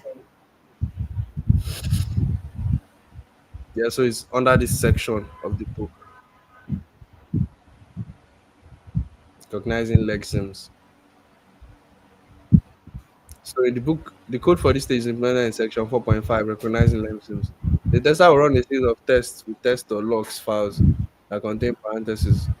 For example, if test.log contains the following, tester will run your program like this. So it's break down it's broken down into tokens. So Just the parentheses. Oh, token, lexem, and the value. So it's like break it down and into like this. So the tester will assert that the std out of your program matches the format above, which is std has just the print in output, I guess. So this output format matches the spec in the book repository. When scanning for token is valid to use unbalanced parentheses. When we get to passing expressions at that stage, these cases will be highlighted as errors. Yeah, of course, because this should be an error. But for now, I just still tokenizing. So yeah, let's get started. So apparently, we are following what is in this stage, recognizing lexems. So scan a token and pick a token type for each line. but several lexemes are only same character errors. So let's start with those. So they're just like they have a scan token function here, and this advanced function that are calling from somewhere, Mm-hmm. character C. So they check each character and they add the token by passing in its value, calling this add token function, then they end. So depending on the case, that means which token they would reference. So add token just takes in the type. We add token calls itself. Okay, wait, it calls this private add token.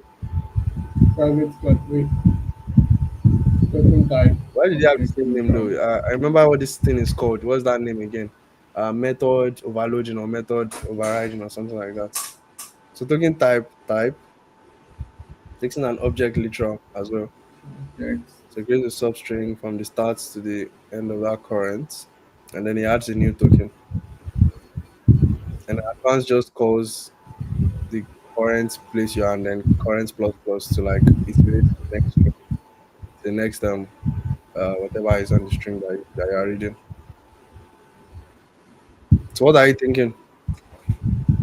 Because right Why now, they having the same? Why they having the same name though? what do you say?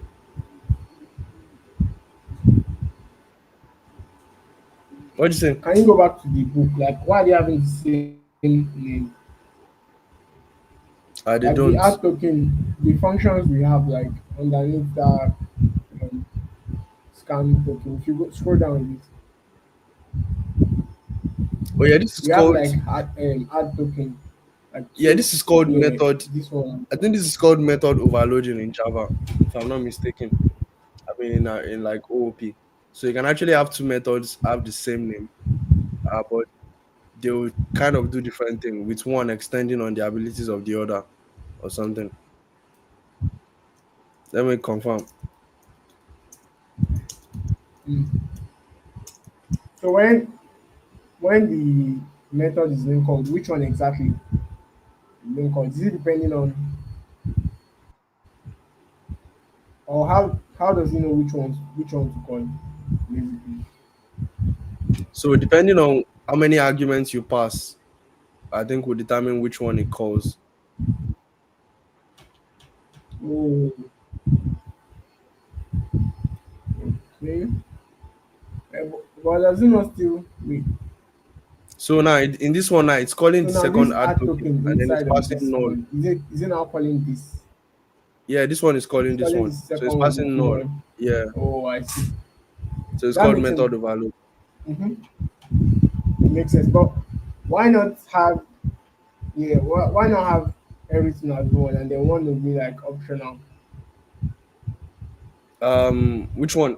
So you mean these Like two? No, I don't think. one of I the think it's just an parameters will OOP thing. I think it's just an OOP thing. Or somebody said in JavaScript you use conditionals to implement method overloading. Yeah, yeah. Depending on, I mean, in that one, would you really call that one overloading though? Because would you want them to have the same name in JavaScript? You would probably just give them because separate exactly function names. because Yeah, mhm. or you just write a function that handles different conditions within it. So And with JavaScript I'm not sure if that's directly overloading. yeah, it's based on conditions. Yeah, Yeah. So this one is like just putting it there that both of them are like whichever one you call based on what you pass. yeah, exactly. So Okay, the so advanced method consumes the next character and so far and okay. so let's do So this do we now. have to Let's define all this Yeah, that's the thing. I don't think it's very efficient for us to handle all these cases. Uh, so so like, let's think. So they said the out format should matches the spec in this book's repo. To have an unbalanced, yeah, okay, for now. They're just talking about this. So they want us to undo parentheses. So any combination of parentheses, we should be able to recognize the token and then implement it. So now that we're tokenizing, I'm guessing we're going to have to implement another mhm. switch. Yeah. inside of this to check the file content. But we have to read the file content like one after the other to know which token we are currently looking at, and then what am I saying? To know which token we are currently looking at, and then go to the next one, recognize the token. We're probably going to have to implement like you said, maybe a sort of external function here that does that for us. So maybe a function. But is there a way we For can, is it function what's or that? FN? Oh yeah, my bad. FN. Is it not FN like Yeah, function? yeah, Or you're what right, it you're is? right. So tokenize file. Let's just like read the content or whatever is inside that file. Um, I don't know. For now, let's just print content. I want to see what will be the content. So yeah, just print content. So here, let's just come and call this one.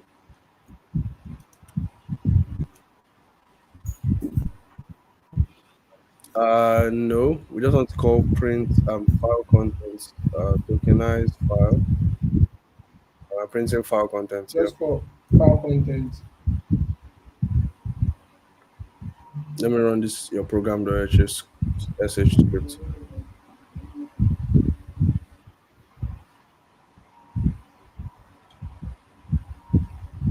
Why does it have to always? Okay, so he's saying, what did you say? Expected vector string found. Oh, you have to return a vector string. I think there should be a null or void. Expected vector. um, Is there a void? Can I use void in Python? Let me just look up the type for it. So he wants me to I return don't think something so. in Rust rather. Let us say Python.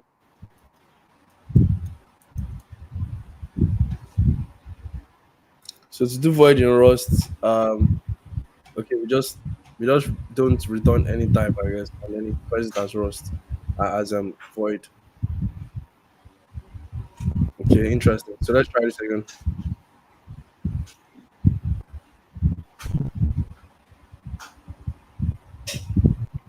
What was the error it ran into? Okay, I think it printed it actually. Oh wait, what? Am I tripping? Let me clear this. I don't think I can read this code. Did he? You said no, you didn't print it. I think it did.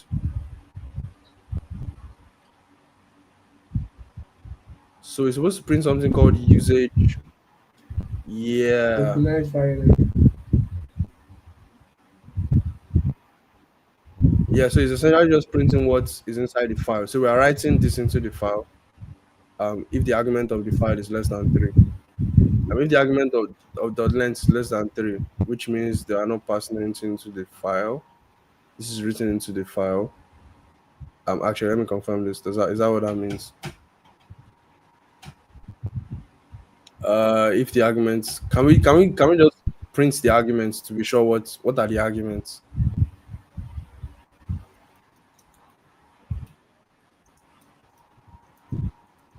Let's see if we can print the arguments. Sorry. I think okay.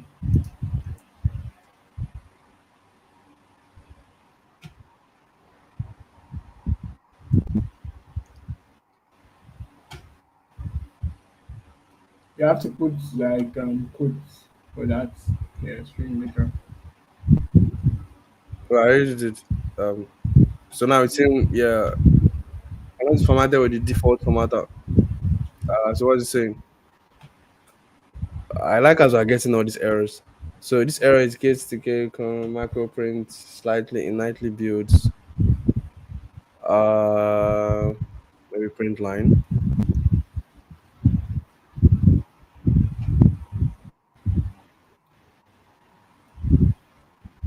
And what does this mean? Okay, so wait, saying vector string doesn't implement. Uh, it's saying that I think it's saying that it doesn't implement. Maybe Cannot I be need to convert combined it to with string human or tomato. something. Let me convert it to string and see what happens. Do. You have to add the, Cannot be formatted with default formatter. I actually don't know what that error means. But it's just telling us that we can't print out arguments. But why? Why do? Uh okay, so it's saying they're not satisfied. Okay. We do So we have to can't call actually it. Try calling it do you in have the to call it index. what? We should try calling it in the index where like I'm just trying to print out the I arguments. say try calling it with the index. With the index, like the way you Which index? I don't know what you are saying. Like, can you point to what you are saying? Are you still on the live share?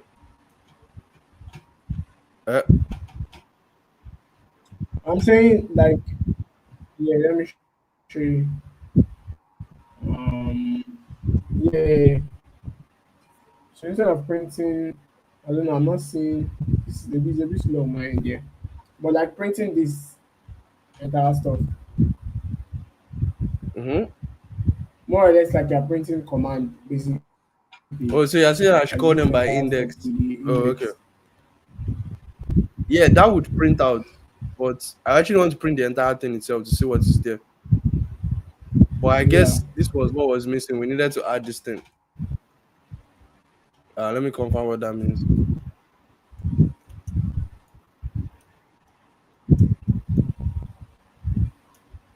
Um, So if you didn't add that, it won't actually print it out. And what it means is, oh, okay. But what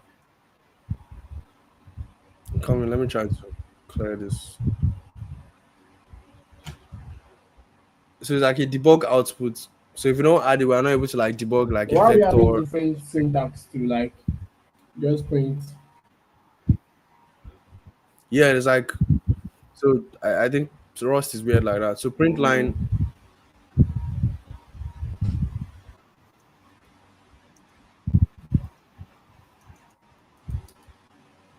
So print line is another way of printing. But like it's like a it's directly provided from here, I think. Um from this IO. So you can like it's like a macro or something that they said. So it's like similar to how you can do print line in Java or something. So maybe multiple lines or something like that. So there'll be like line breaks or something. So we are printing multiple stuff. So mm, yeah. yeah. Mm-hmm. But still it's still only printing out I think it's still just calling this tokenized file function. Because it doesn't seem that it's printing out any arguments because I don't think any arguments are being passed to it. So there's nothing to actually print out. Mm-hmm. It's just printing. It's even throwing an error because I'm not using this. I No, mean, it's throwing a warning rather. Um, tokenized file is I like never how, used. but yeah, this there's no arguments here, so there's nothing to actually print yet. So I guess that's what the error is. Oh, you commented the code. Yeah, I commented that one. Yeah,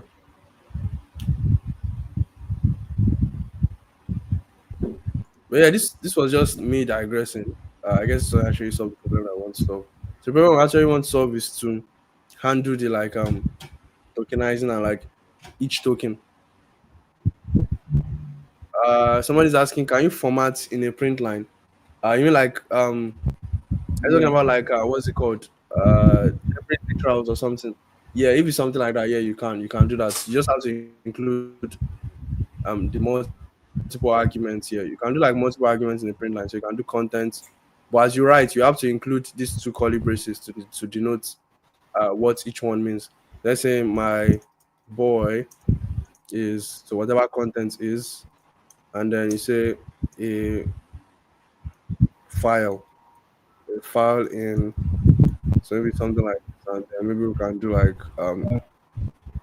another argument. We can just pass in hello or something. So we print it out now. It should give us whatever that is. Why is it not printing it out? We call tokenized file, passing the file contents. But what are we printing out?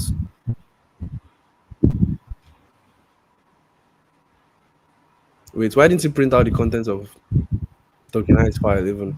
So wait, does Are this mean we? this hasn't been? Is it the same function we're calling? Yeah, same function. I passed in file contents directly. Oh, I don't think it has been calling this actually because this is inside the condition. So it's only when we see it when there's a tokenized command this would run. My bad. So yeah, that was not actually running. So if there's no The tokenized switch, tokenized yeah. command, yeah, because the arguments coming in, what is it saying? Oh yeah, it's talking about this. Yeah, we can change this to print line. Let's see what happens. So yeah, in this command, there are no arguments are actually coming in. So there's no way we can actually run this command, this conditions here. Yeah, let's try what's good instead and see what would happen. Oh wait, um, cannot find content. Okay, yeah, so I guess it's a different. This is a scoping issue. What can contents be? Let's I find can make this. contents be. My boy is Yeah. reading or something.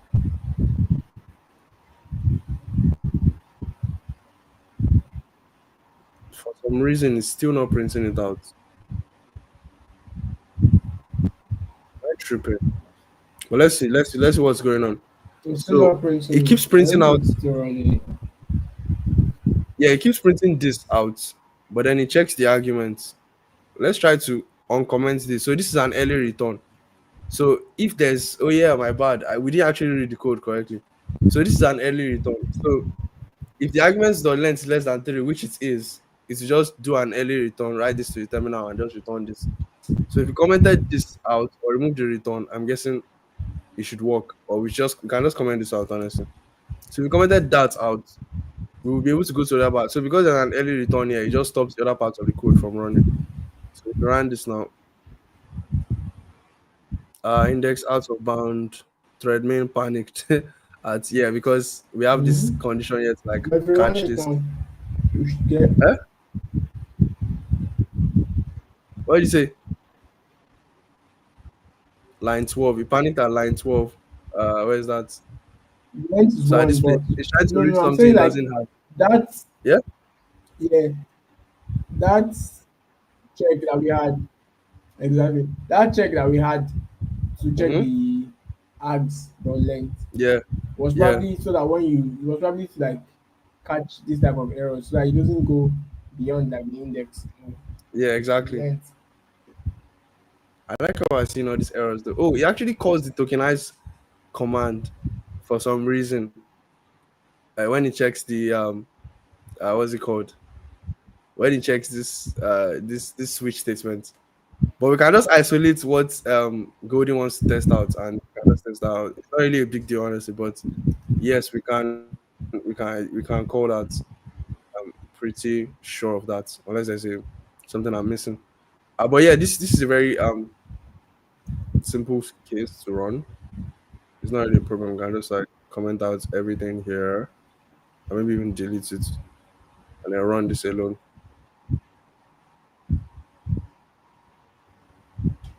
I expected one of this or this. Could not compile my project due to previous error. Um. Okay, what does that this mean actually? Do you know what this error means? Eh? Nah, I expected one of. I think this is coming from with Oh, it needs organized to be a file. macro. Did you? It needs to be a macro, so it can't be a regular function. So this is the way we'll call it, I guess. Oh, wait, I'm coming. That's what I One wanted to sec, see. one sec. Wait, what does that actually mean? Or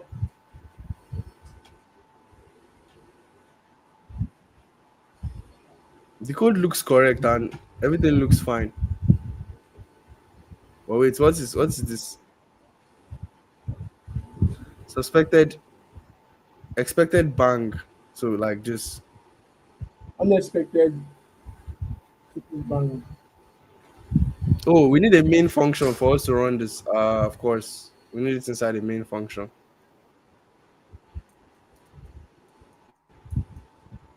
How come it's taking so like much time to run this thing that that shouldn't even take us that much time. We'll just delete the entire thing, I guess. What's this? Okay, so I'm guessing it's to run main and then try to give us the output. Yeah, of course it works. It works in the print line, so we're able to verify your use case. Golden. So my boy is reading in a Yeah, number. So I it thought it prints was out easy. yes. Yeah, but you need a main Mm-hmm. function to run the entire thing. So just like a Java kind of vibe. Uh so yeah, you can put multiple like arguments like that and it Yeah, will work. Yeah. So back here, we're done with this. No, we're not done with this actually. What was I trying to do? Oh, we're trying to run this my boy stuff. Yeah, so with the current error, we're like checking the arguments, and the arguments of length is less than three. yeah. It should Should just be. throw the error. So that's why maybe we are not able to run this locally because our own argument array is reading input from our terminal. So if we wanted this to work, we'll probably have to like run this main script. I mean this main function from our terminal so that we can pass inputs to it. Um, but that's happening over the server, so don't think we need to do that. We just need to kind of follow what they have here. They run it. Well, how? Yeah. What do you say?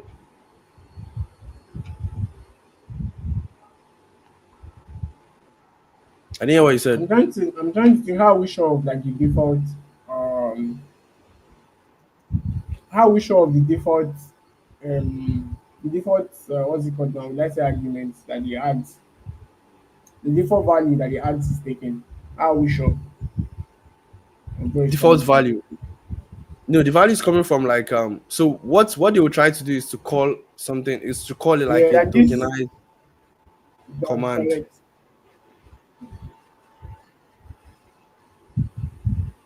I didn't hear what you said. Can you repeat what you said?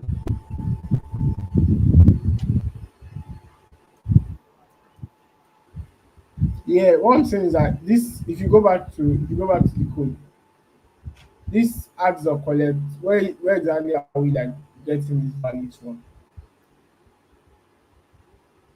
It comes from like a Can you see terminal my thing. So that's what this mouse? args. Yeah, that's what this args thing does. So you can read inputs. You're able to like read inputs from like say some input some interface somewhere, which in most cases is always like a terminal sort of thing. So what they'll be doing is I think they'll be running commands like tokenize something something. So it's just check if it sees a tokenized command, it tries to like run the logs of the whatever is happening in the background to our own terminal output, and then to read the file contents for whatever file name. Wait, actually, what's his file name? Uh, there's so many like okay, a file name is coming from here. My bad. So unwrap or else. So file name will be part of the arguments that pass to us in our terminal. So the arguments probably like something like tokenize something something in the beginning. Whatever the file name, maybe like bro dot locks or something. And some quickly look like. So that's why they've written the code to be like this, from what I'm guessing.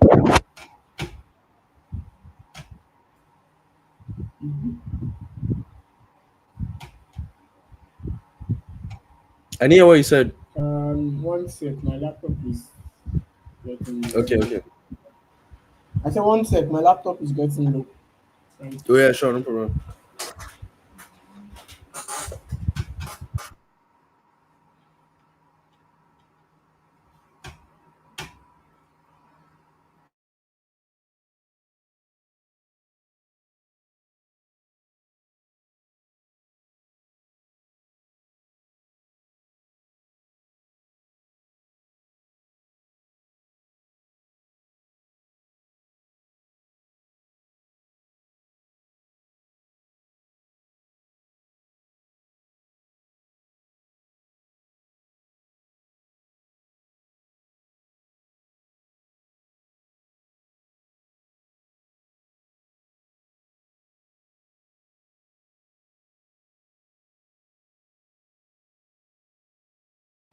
So yeah, back here.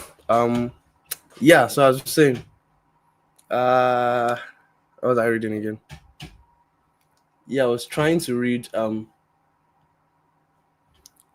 this year. So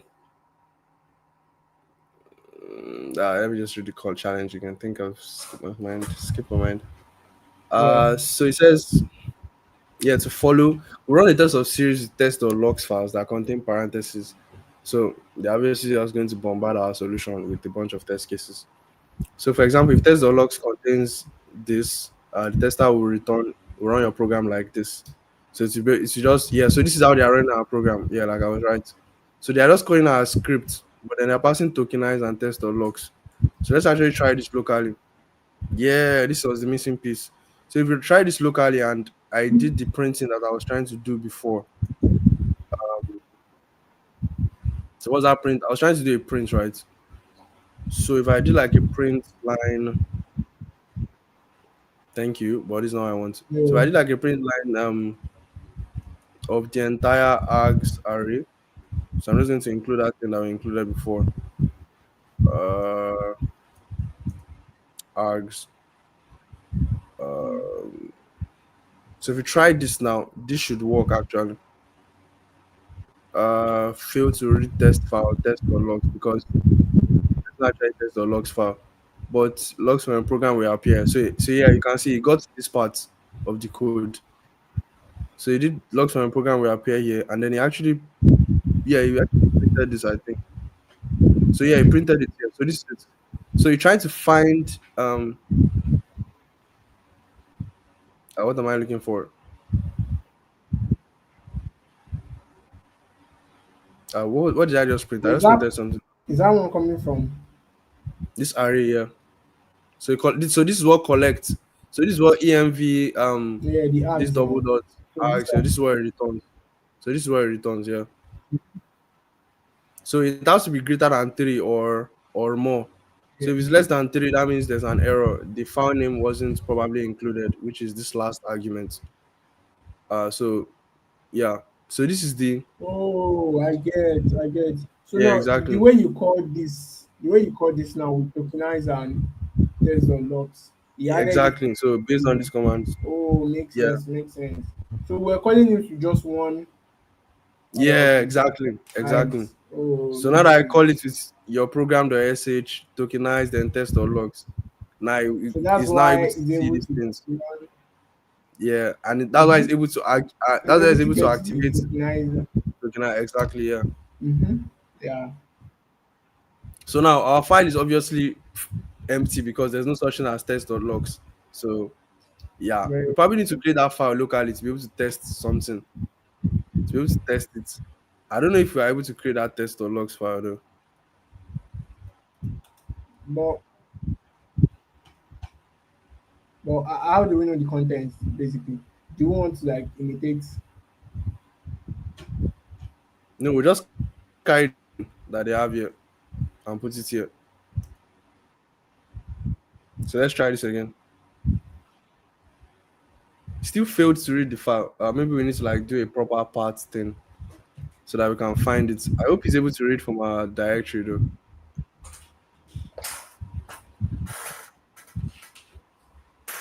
So if I maybe let's say That's if we why did this, I'm not really sure. I'm not sure it's trying to read from here.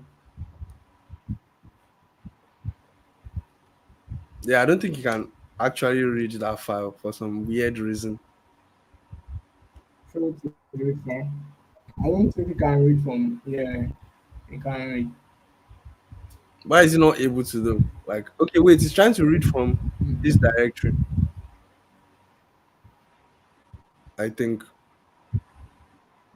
so. Whenever we run this script, No, see where it's uh, reading from dot slash test of log. yeah, it's reading from their own directory.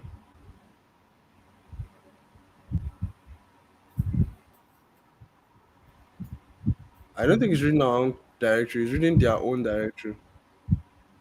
So maybe we need But to if that's change the case, it something. exists on their. Yeah, it exists. Yeah, it exists on their own end. Yeah. So we just need to make our code complete, but at least we know how to run it if we need So to. you're supposed to. Or Yeah, but if we wanted it to run our own test.logs, we would have to change all the Mm-hmm. scripts and all these directories to include our own Exactly. targets directory. Yeah, which this is not correct. Our own directory is probably just src test.logs, and if you run it, you should be able to read our own tokens. So yeah, but that's the way to correctly run it for you to be able to activate the tokenize command. So Mm-hmm. now that we've got that sorted, let's actually look for something else. But it means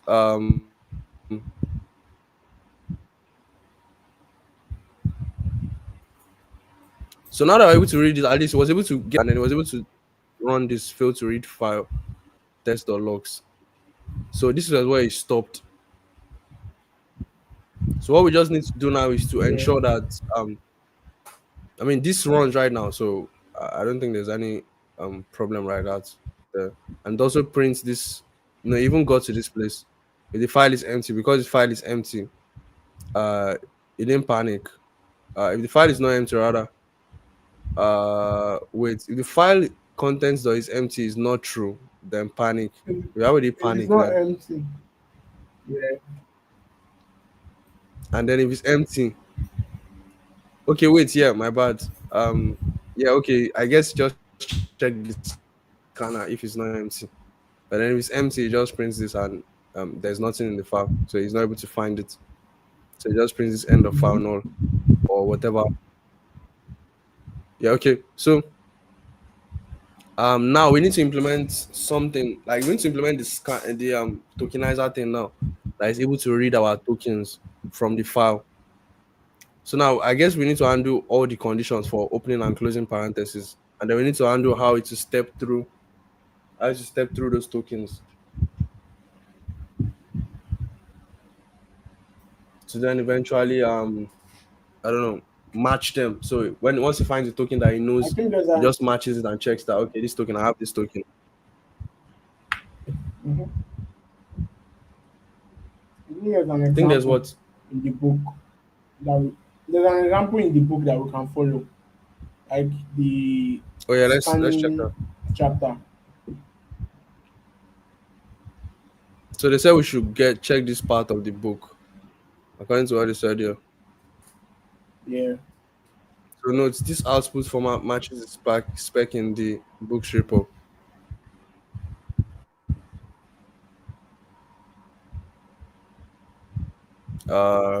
Sure. So let's follow what they have in the book then. So what does the book say?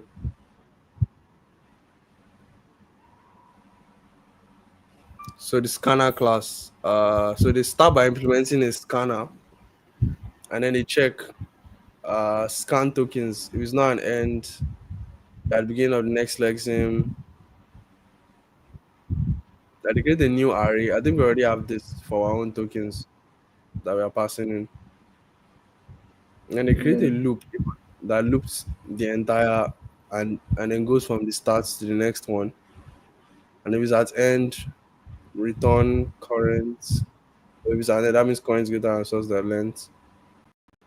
You can scan it single token. Since you have to scan, I'll start simple. Imagine writing a single character long. Consume the next character and pick a token type for it. Several lexemes are only a single character in log. So let's start with those. So that's starting with this scan token function now. And advance just like goes to the I next think we one. need to. Mm, So let's implement these then, I I think we guess. need to create the loop. Yeah. So we basically want this. I'm going to convert it to Rust, of course. Uh, why is it even throwing errors?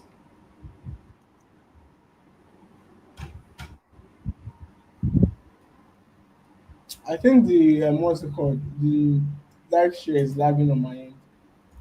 Okay, I've seen. I'm not seeing that. Okay, I've seen now. Oh, okay.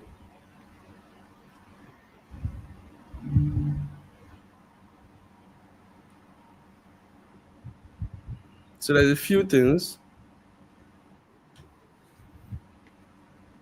We're going to implement a scan token function, and then we're going to call an advanced function on it. I mean, an advanced method rather, or function in this case on it. So advanced basically just does this add token thing. So essentially, what we need to do is all around here.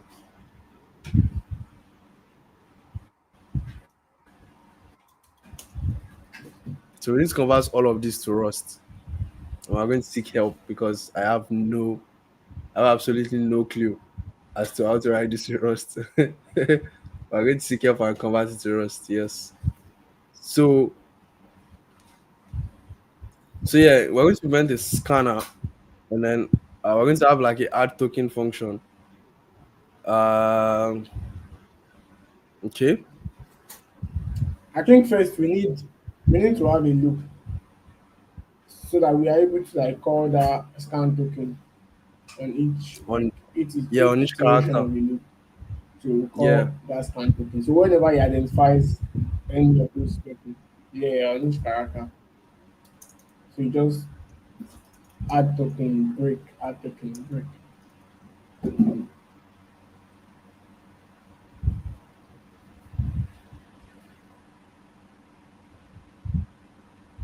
So but scan tokens would have to be inside tokenized. Yeah. What was I copy pasting Yeah, yeah, things? yeah, yeah. Sure. This should be outside this tokenized.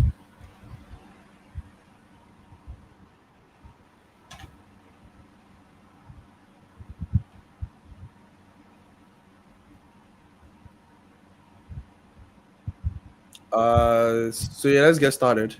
So we have our file content. We're able to even read the code and like discover stuff.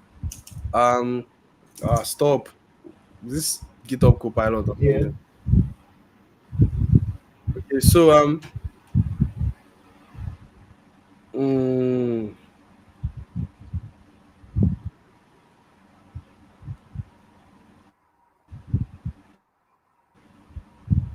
so yeah, this may be a bit like crazy.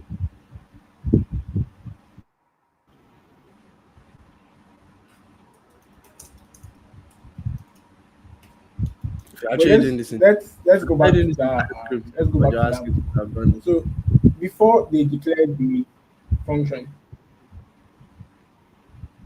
I think we need an enum that has all I the think token we just types. have to like be looking at it step by step.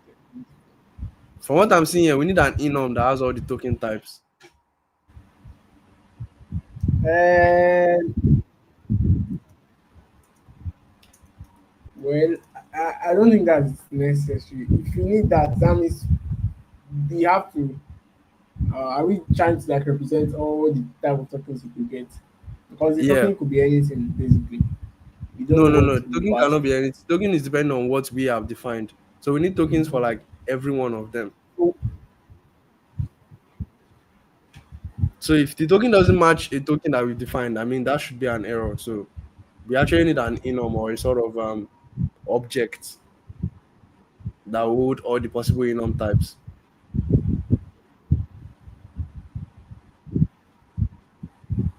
So something like what I'm seeing here is like something like enum. So we do like token type now.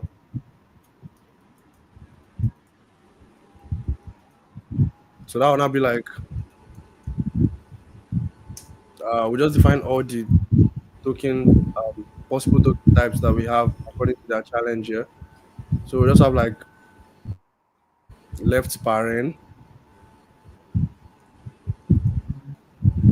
right paren, yeah. So you can just remove this for now. We only do left and right paren. So this is what like the enum would look like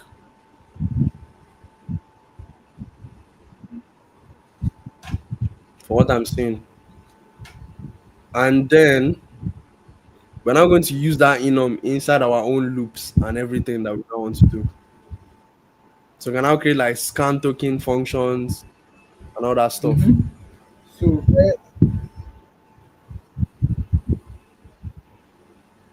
makes sense, makes sense. So let's start. Let's just like compare what we have in the book. I think that should give us like a good distance to follow through. So first of all, we want to do the loop. So let's see the way the loop was implemented. I think there's an advanced method or function that kind of increments the current value. Yeah, there's an advanced Like function the that loop does that. control. Yeah. Mhm. So I think if you scroll up a bit,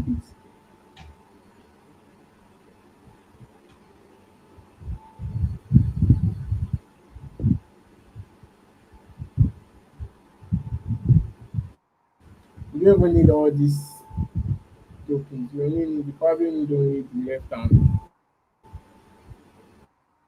and the right. But if you want to do like a switch, I think we saw an example of doing a switch with Rust. We could use that what we have for that tokenize, right? On top of this function, or where is it? Yeah.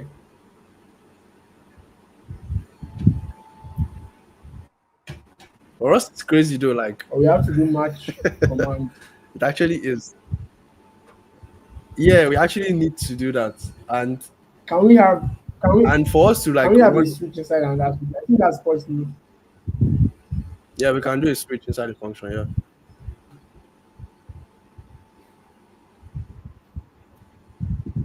Mhm. So we can Mm. change this to instead of saying switch, you can match. Yeah, am I editing the correct? Wait, this is supposed to be inside tokenize. I can't see. Let me follow you.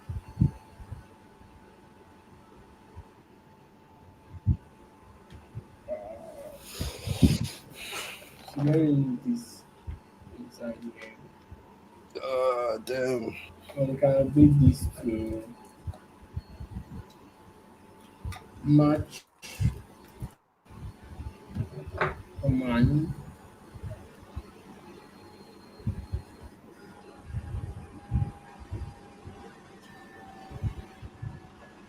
So at string. So the first case should be what this. Um,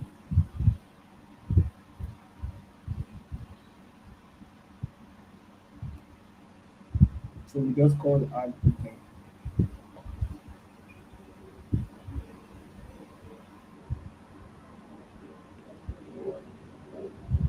Is this left or right? Is this supposed to be right?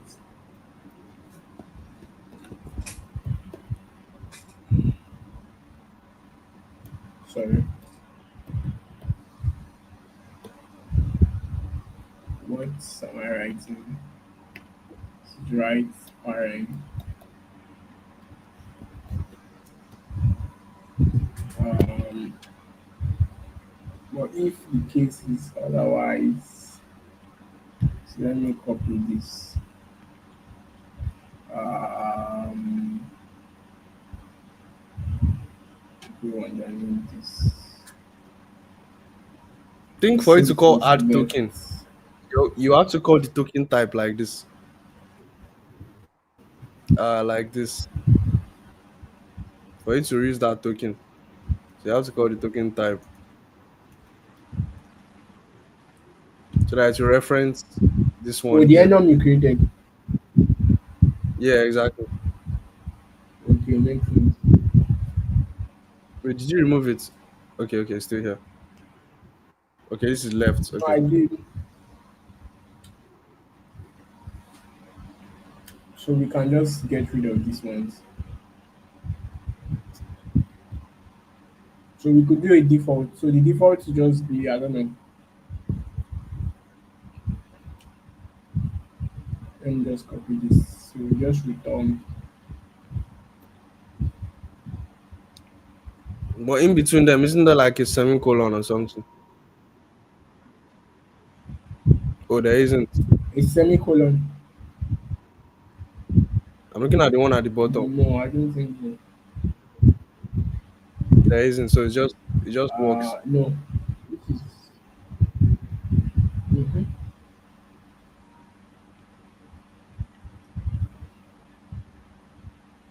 So let me see. Private. What's this? Do we need this? Um,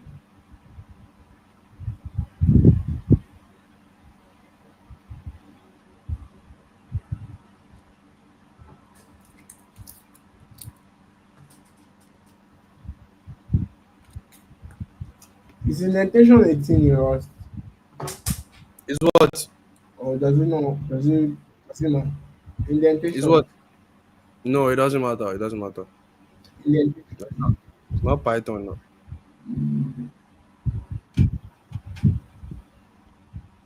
So yeah, so we can now do the loop. I think with this, we can just do the loop.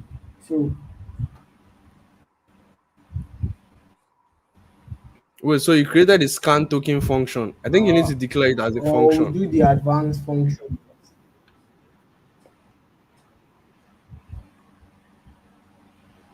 You didn't. Okay, you created it inside. Wait, do I see? Oh wait. Oh, you created it Just me. inside. Yeah, No, it's that's what I was FN, thinking. FN, Or do I need to? FN. Yeah. Or you can move it outside. Though it doesn't have to be inside the tokenize. You can probably just move it outside.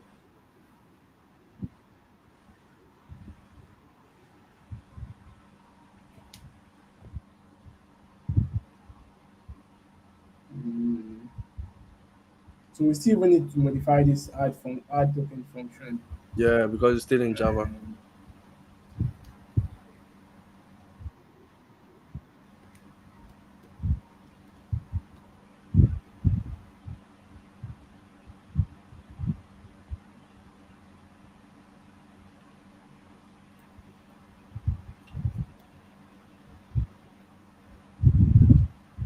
so return. So what exactly are we trying to increase? So we have not created source. These are like the control, the loop control distance variables. Yeah.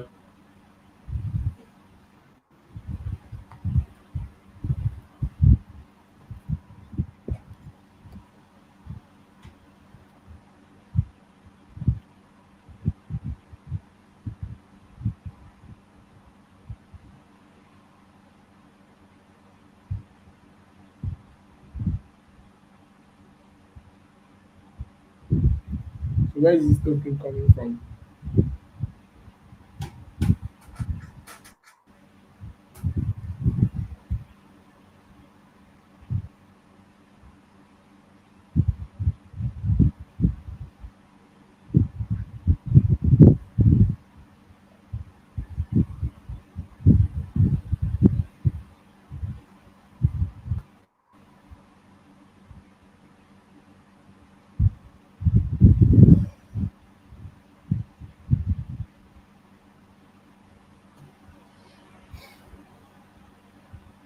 So if you're in the comments, this is both a Rust crash course, and us building a compiler.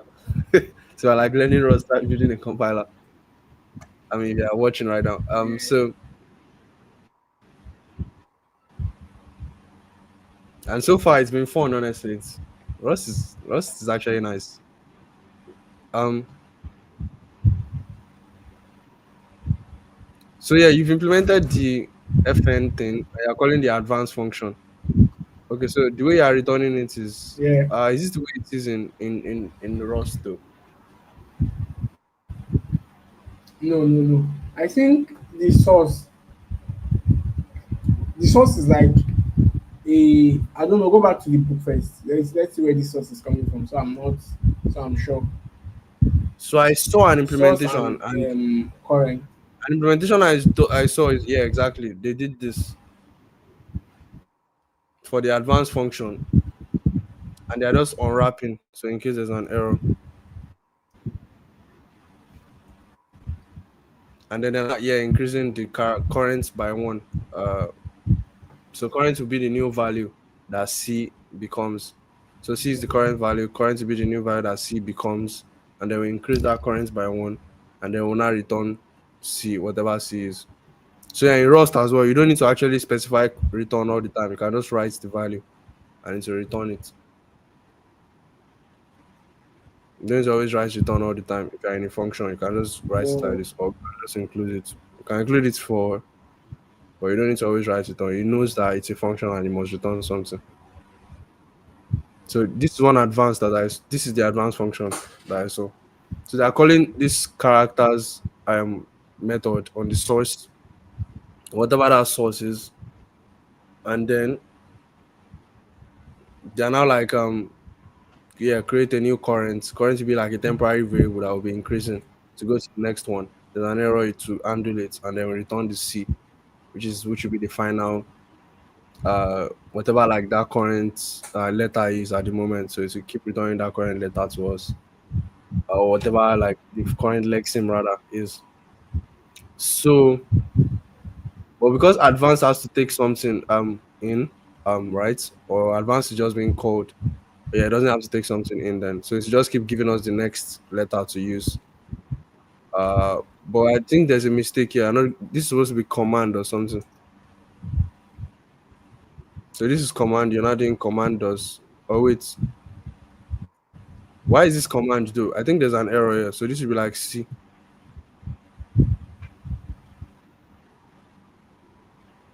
And if you're matching, I don't actually think you need to convert it to a string to already be a mm-hmm. string. Well,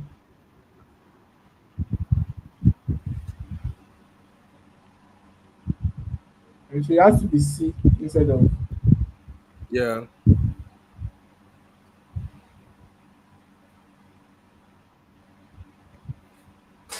Oh, okay, CC now. Let me remove one C.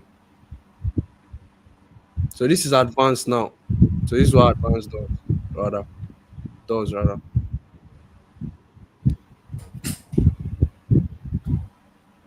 Okay. So where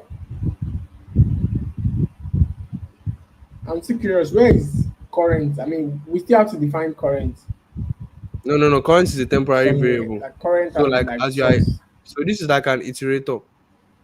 So this is like an iterator.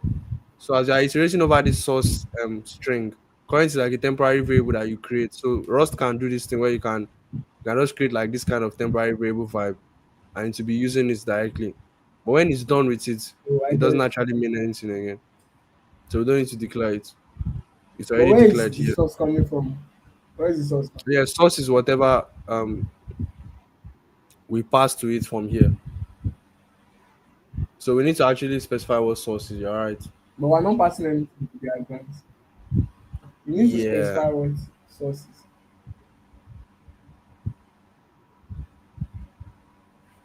Source should be like whatever string, whatever the So I think string is our though. source in this case should be exactly whatever is being passed in from the test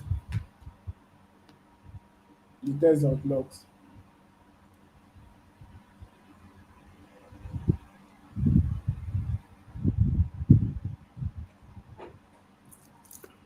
Let me follow you. Where are you now?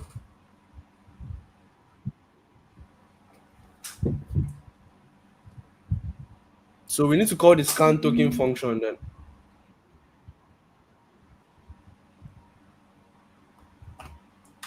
Yes, but are we are we passing? How are we reading the content of the text file, test or logs? Because we need to Oh, read this is the where we are reading content. So it. it's the Oh, content where we that are we now reading it. extract. We are reading the content from here. Mm-hmm.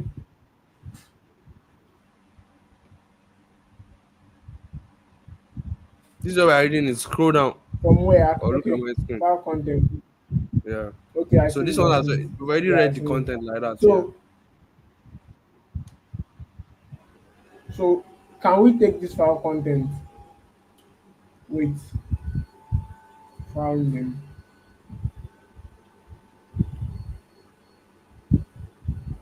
So we need to find a way to read the content of this text or log because that's what we're trying to run this scan token against.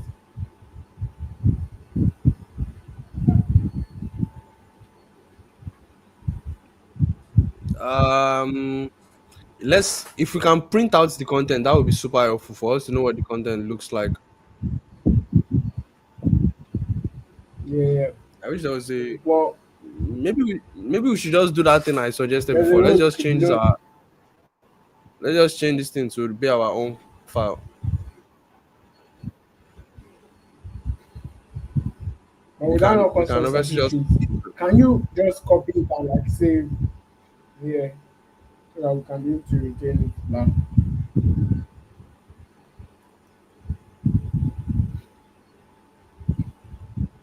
I can just create test program dot sh.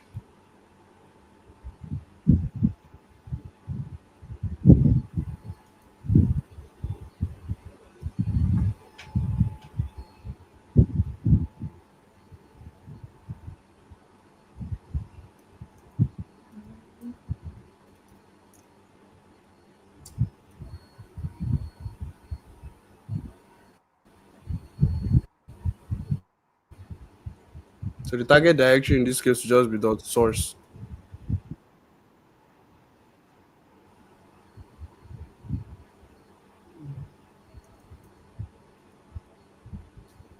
So let's try running test program dot sh by following this command here.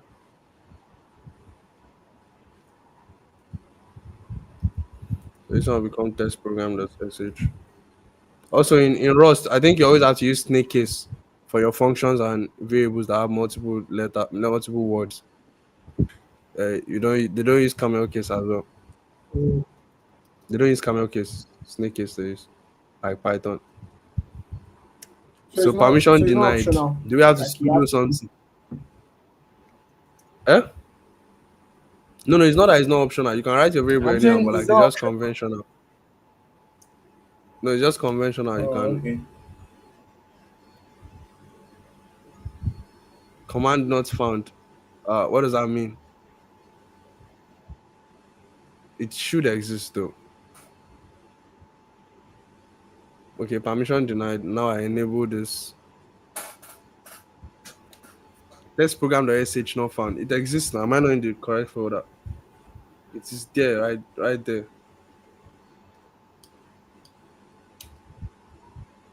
Okay, wait. I think you ran it this time. Okay, it didn't. So sudo command not found. Why is it not running the script though?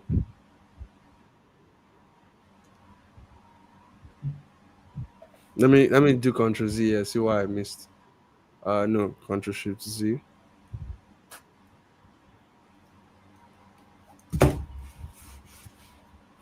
Sorry, let me clean my keyboard.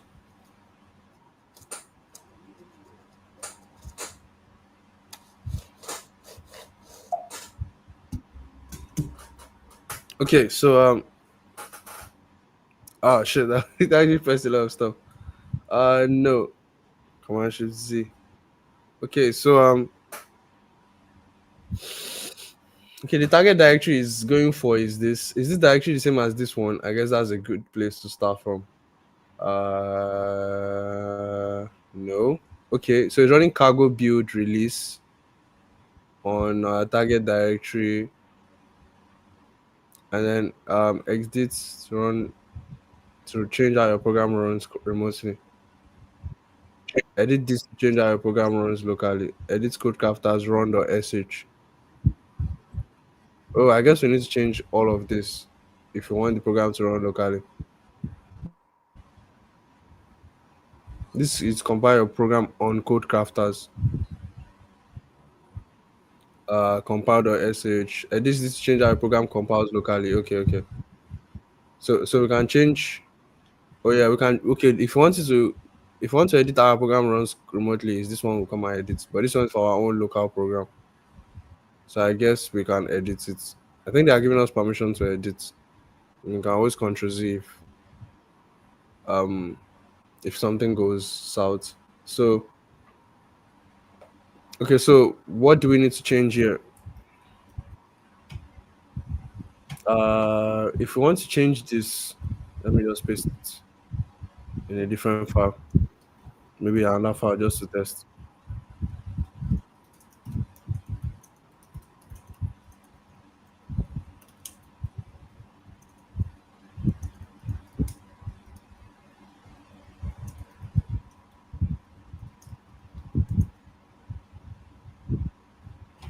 So let me create a new file.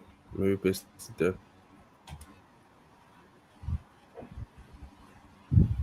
Oh, we need to have like run cargo something to have like a built. Okay, we need to change this last line. Oh, but I thought you saw the cargo. Yeah, but for us to run this one, we need to release or like cargo release or something so that we have a target directory. Because right now we don't actually have a target directory or cargo run or something. Yeah, exactly. So it generates a target directory for us now. So now we should be able to run this locally with our own code. What's that error? Could not compile. Yeah, I'll just change this right now. One sec. So this will become our own target debug, That should go better.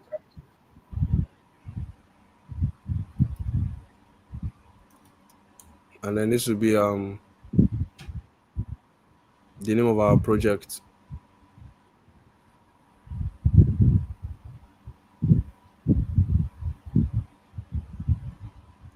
Uh,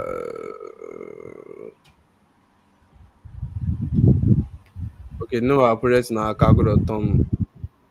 So I guess we just this. But how come I'm not seeing the file here though? It should be there.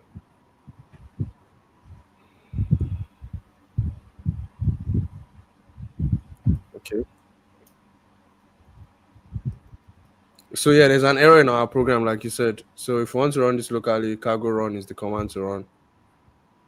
So you're saying convert the identifier to uppercase. Oh, okay, yeah. It's still it's even okay. These ones are warnings. So the other errors are about I just want it. yeah, all Just these ones are previous errors. errors. Yeah, because we don't know what source is yet, so So it's source it's, it's not throwing that found. error.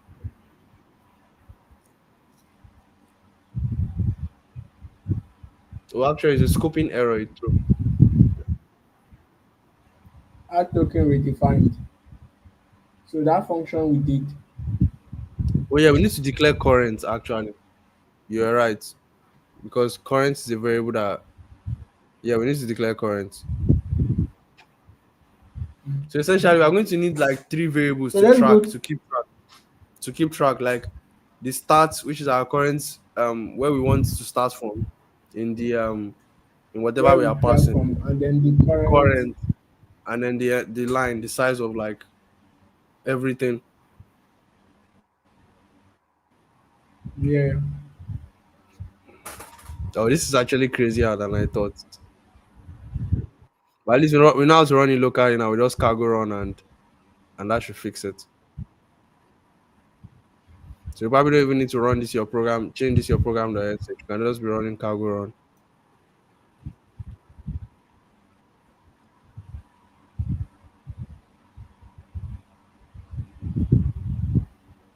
So let me do cargo run, but like with oh wait, you probably need to change that.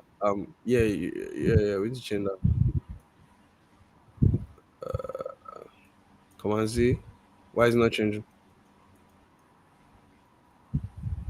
One sec. So wait, what if I did cargo run but with like with these two arguments? Would it work?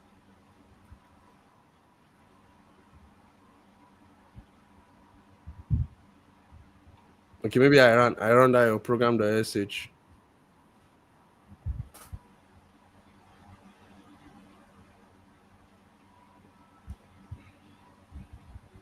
Yeah, it just threw the same We error did the back. same thing.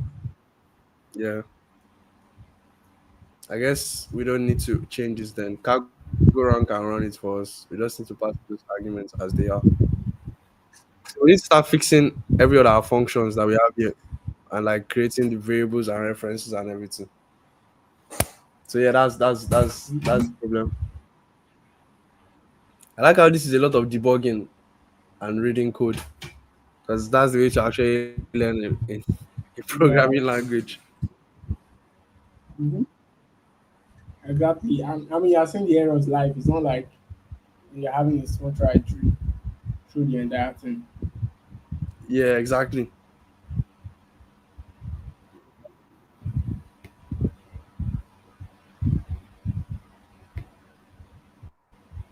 So what are we doing, Emmanuel?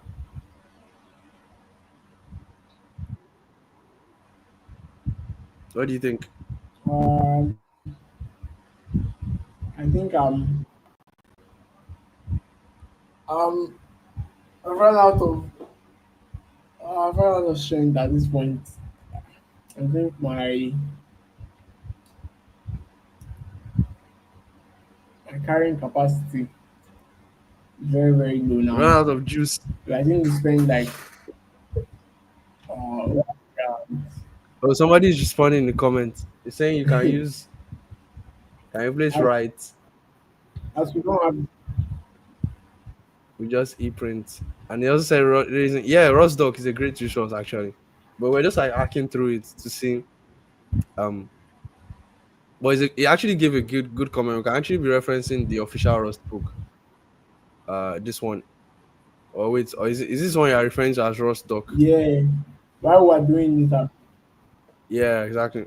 So like we can just be using this like reference and look for information based on what we want to read. Yeah, so this is a very great resource, like you said in the comments. But you Mhm. can also just hack your way around and but hacking your way around is more difficult because that way you have to like look up a lot of stuff online and and it's more crazier. But yeah, follow the doc, please, to learn Rust properly. Documentation is actually like the first place you should be looking.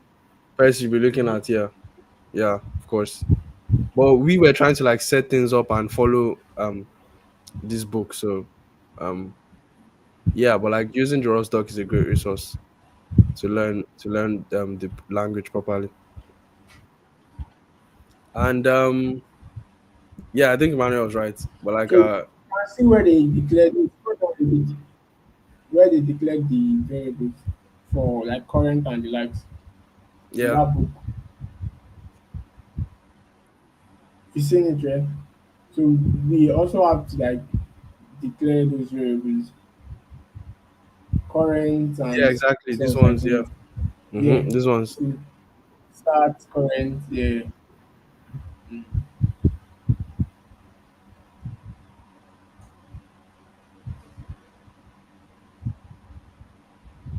So it said e print line prints to stdr So say no if automatic. and So which line is he talking about though? He's talking about this line, I think. This one. Yeah, I think that's it. yeah. Yeah, okay, yeah, he's talking about this line. Or I think we also used it in another line. But we didn't write this though. This was like templates code that came with the challenge to, Yeah, and those ones to were not really giving us issues like that. yeah, they were not giving I mean they were working anyway, so So most it of the wasn't really ones a problem. are like Yeah.